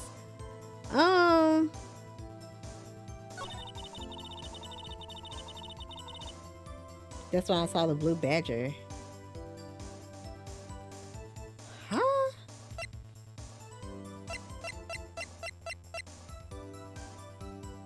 Is this what she saw?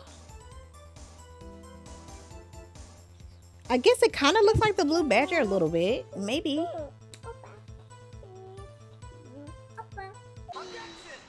Oh, I was right. The mysterious blue badger was in fact this. But that's... What exactly is that? I believe it's some sort... Sorry. Some sort of jar. Baby doll, you really have to stop touching everything, please. Can't even play the game because you touching everything. Here. Nope. No. Here's some tape. There you go. Leave this alone, okay? Thank you.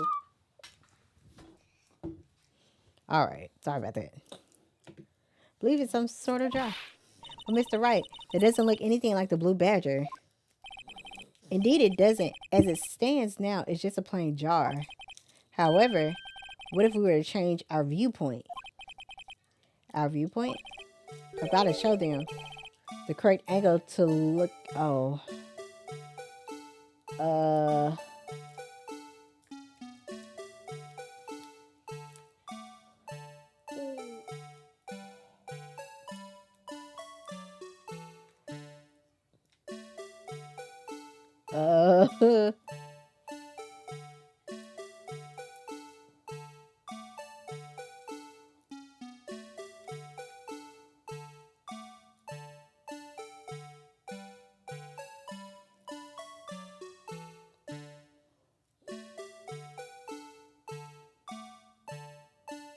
I guess it's this?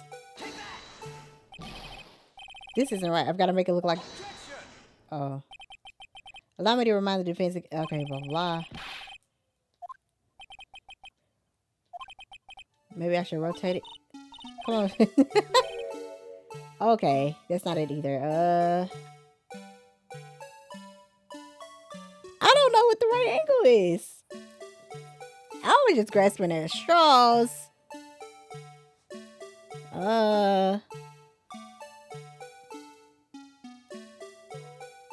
Maybe it's okay.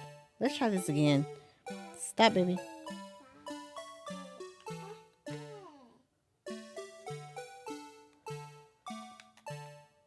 Oh, okay.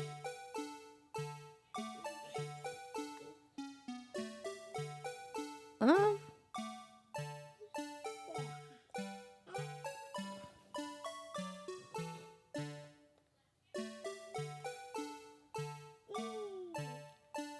it's something like that. I'm gonna just present this. What? It's still not right? Oh my god. This is annoying.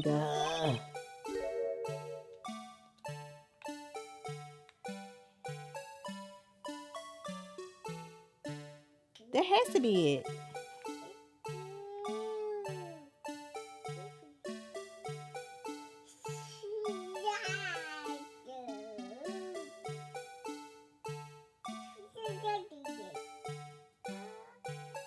That has to be it. Am I tripping? That like that literally has to be it because there's no way. I'm gonna present this. That has to be it. It's still not it. What the? Oh my god. Oh my god. But that is the right angle. I feel like it is.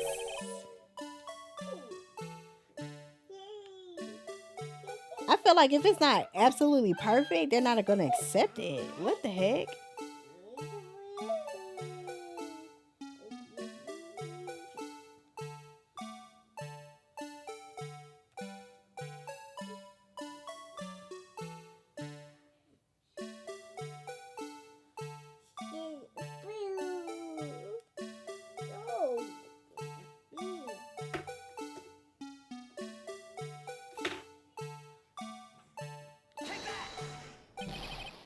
Oh my lord. I want to turn this game off like right now.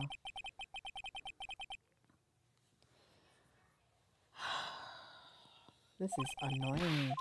Am I gonna be in Blue Badger Hill?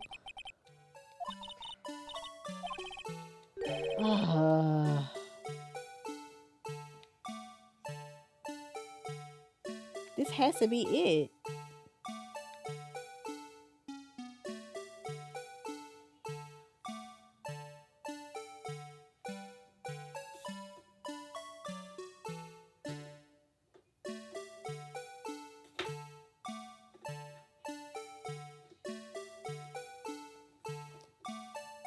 This has to be it. Like, am I?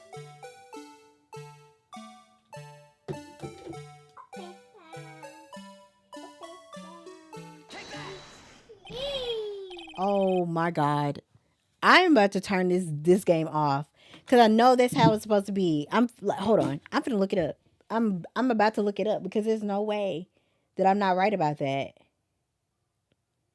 Give me a second. I'm gonna look it up right now because this is absolutely ridiculous. Tilt it down more.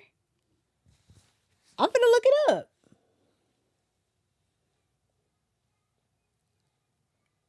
Oh, wait, hold on. Land the sky. What chapter is it? Just Phoenix Wright. Ace Attorney, whatever. Okay. Oh my god. Okay. Hold on. No, I'm literally doing it the exact same way. I have a picture of it pulled up right now. Okay.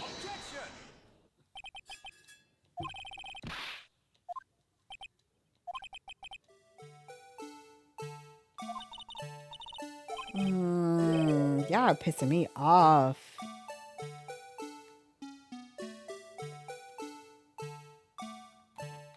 Okay, I'm gonna post a link in chat. And y'all tell me if I'm lying.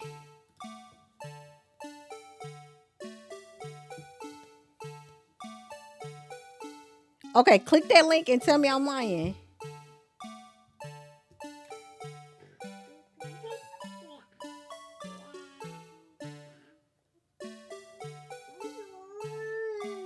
I feel like it wants me to be exact, and I'm very over it.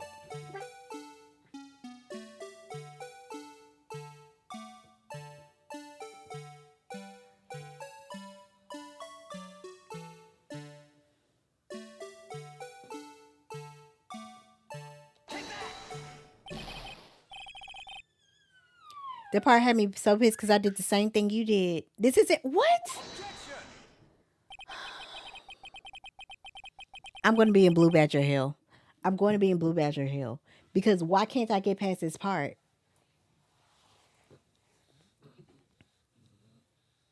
I'm I'm literally doing it right.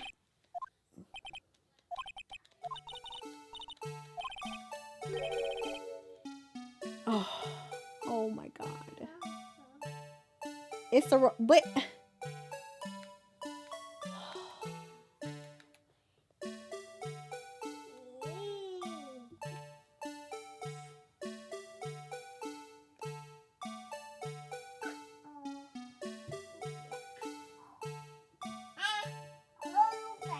baby doll, what you want me to do, baby? Okay. Rotate.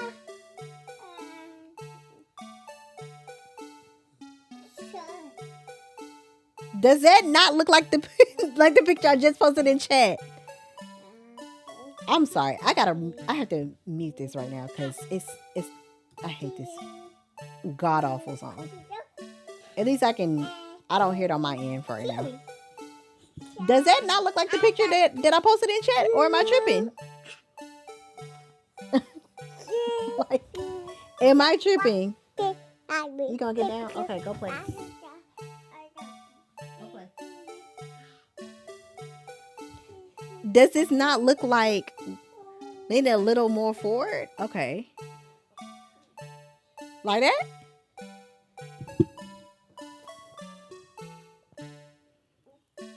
Like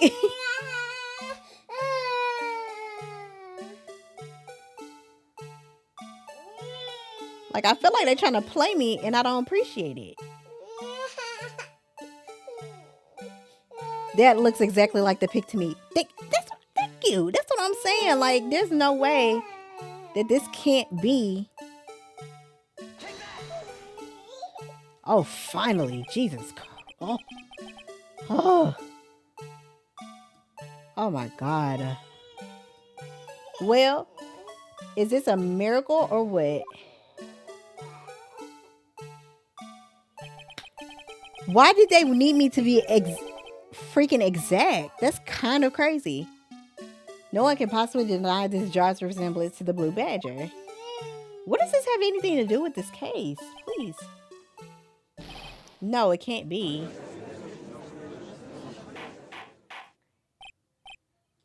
Order. The defense has proven its claim. The mysterious blue badger witnessed on the day of the crime was actually this. Although we all enjoy Mr. Wright's dramatic performance, one question remains. What's your point? Thank you. That's what I was asking too, child. What do you mean? So that badger thing was actually just a jar. That doesn't change anything. It changed the orientation of things, does it? I'm afraid that's where you're wrong, Mr. Edgeworth. You see, this changes everything. Indeed. Very well then. Please tell us. What's different now that we know the witness saw this jar? The location. Is it the location or is it the murder weapon? That's the real question. I think it would have to be the location because the orientation could be different now. Allow me to take these in turn. At the moment of the murder, the witness saw this jar. At a very specific angle, I might add, Mr. Wright. Yes, well, knowing this, where could she have seen this jar? Where? The location of the jar is shown in a picture taken on the day of the crime. It's on a shelf in the office of Damon Gant.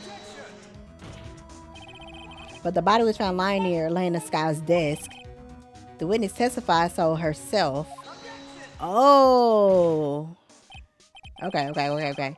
Yes, and it is these two facts that reveal what actually transpired. You see, the struggle between Dark and Marshall did not take place in Elena Sky's office. It happened on the other side of the room in Chief Gant's office. Stop doing that. Are you implying the murderer moved the victim's body from Damon Gant's office to Elena Sky's office? Yes. Why would he do that? There's no reason. Exactly. If there wasn't a reason, he wouldn't have gone through the trouble. The only logical conclusion is that there was a reason.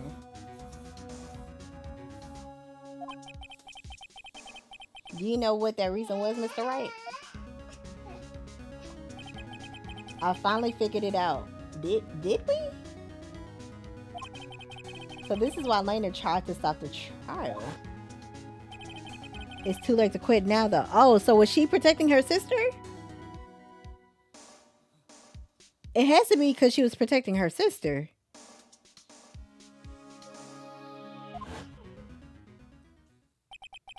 Please recall the witness's testimony. She said she knocked away the man who was holding up the knife. In the next instant, the jar was hit and flew through the air. Now tell me, what could have sent the jar flying? That would have to have been the impact the man made when he was knocked into the wall. Ladies and gentlemen, if I may draw your attention to this picture once more. Oh, did she accidentally kill him? If the man was knocked into the direction of the shelf the jar was sitting on, what would he have hit? Ah, the suit of armor holding a very sharp and dangerous looking sword. Yes. And since the man who was knocked into the armor was carrying a broken knife, he would have had to have been Neil Marshall wielding the King of Prosecutors trophy. Mr. Wright, you can't be thinking.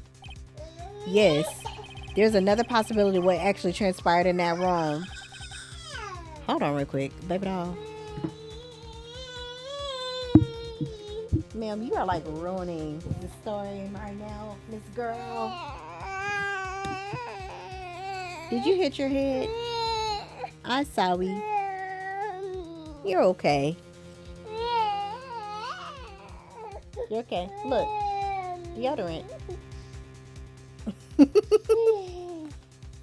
You like deodorant? Good. You're okay. Put on some deodorant. It's okay.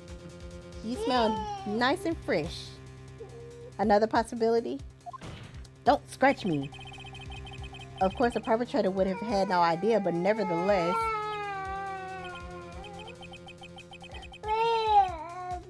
I don't know if I can go through with this. I'm sorry, y'all. Give me 1 second.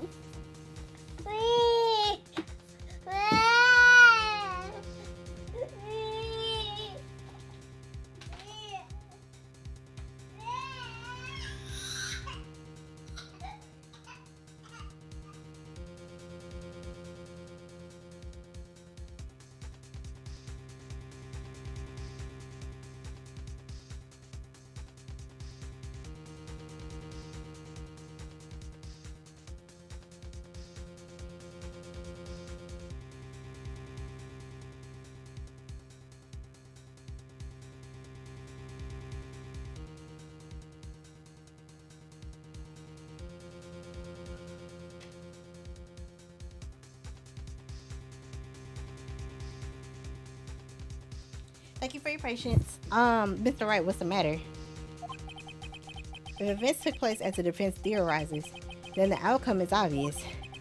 In that moment, assuming the man Emma Sky knocked away was actually Prosecutor Neil Marshall.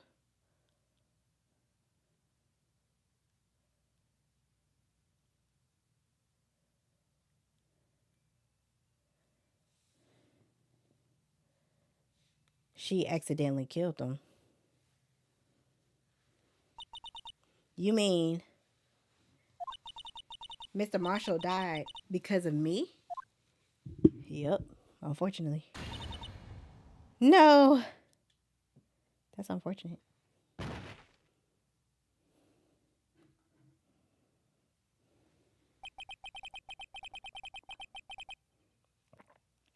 I never imagined her testimony would lead to this. So it's the witness who took the victim's life and then proved so with her own testimony. This is unprecedented.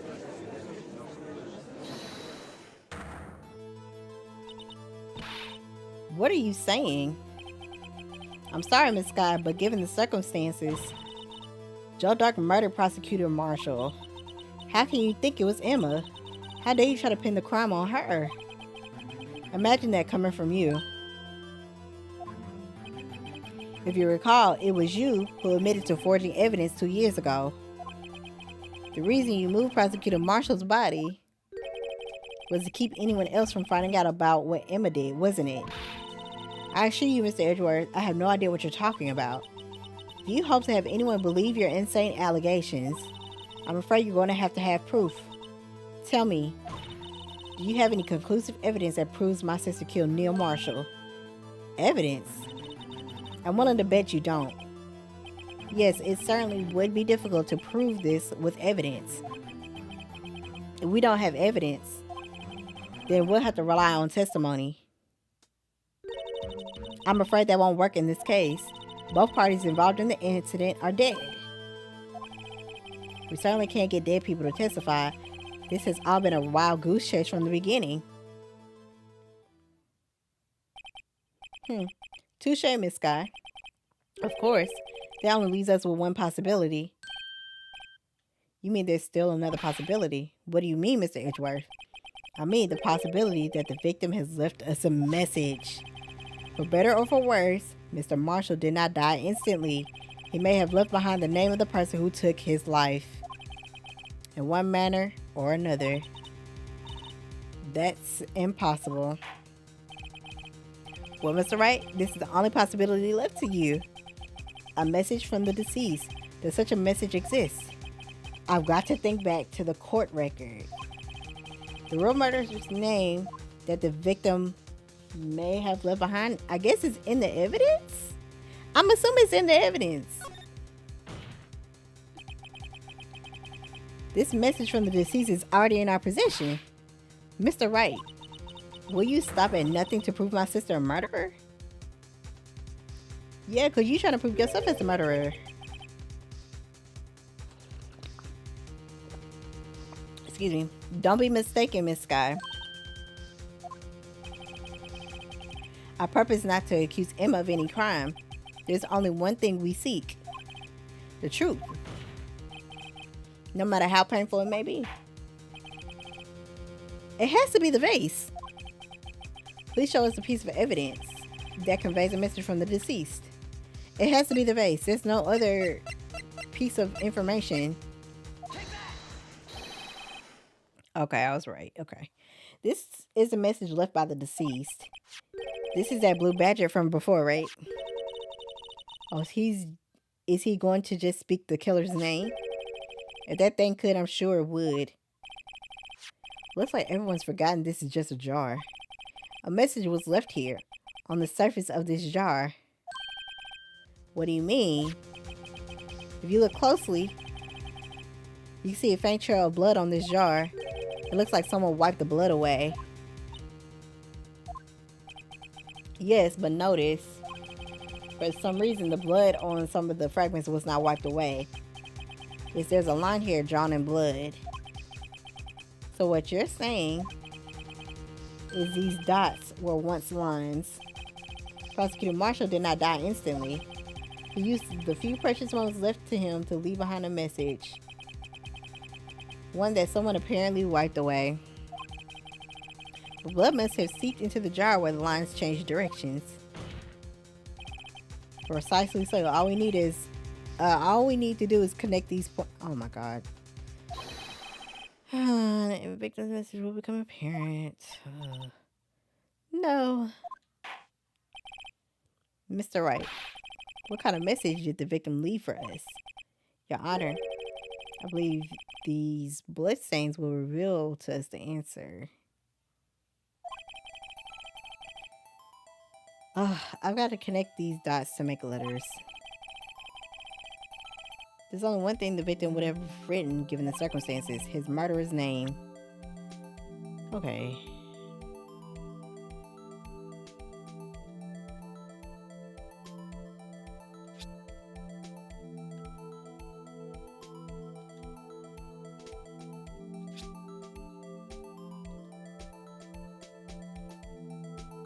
I feel like it has to be precise, or else I'm not going to I'm not going to get anywhere.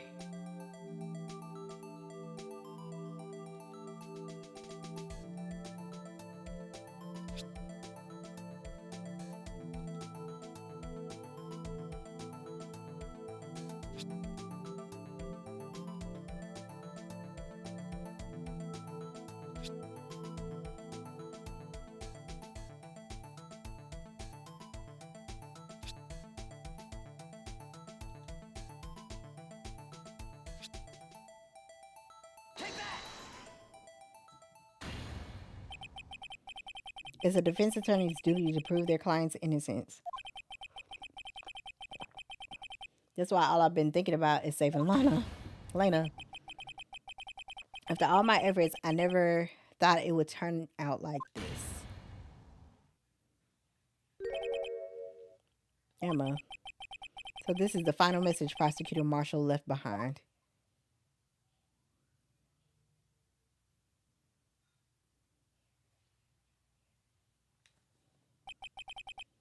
Of all people.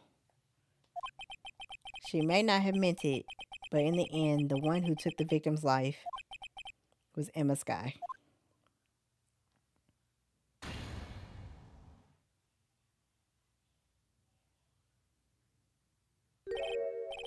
Seaworthy, can't say I didn't warn you. Oh, this. You understand the implications of what you've done? What are you talking about?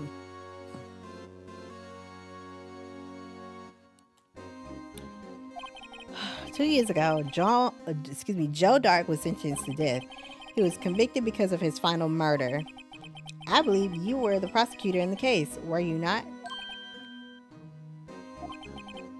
Yes, Worthy. Because of you, an innocent man was sentenced to death? What? Not only that, but you used forged evidence to ensure his conviction.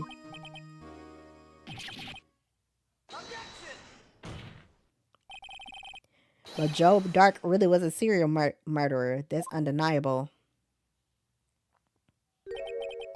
I'm afraid that's not important. Oh my God. Didn't you know we aren't defenders of justice? What? We're merely keepers of the law. Sentencing a man to death is no light matter, even if there wasn't any cover-up or evidence forgery. Ultimately, the responsibility falls on the prosecutor in charge. Despite what anyone may say, this fact cannot be denied. Everybody hollering again. What's going on at the prosecutor's office? They may have sent an innocent man to his death. How can he just stand there like it wasn't his fault? Because it wasn't his fault. Ugh. They hollering in this courtroom again, y'all. The gavel's pounding fell on deaf ears. Unable to settle the crowd, the judge declared a recess. Where this trial's headed, no one knows. Oh my God. To be continued. Oh my God, again. We're going to finish this today. I can't do it. Yes. Just in case I get something wrong, child.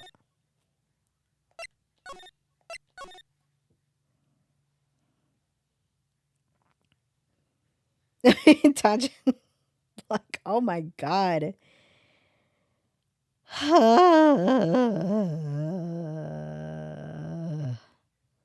Like, I'm exhausted. I want this case to be done.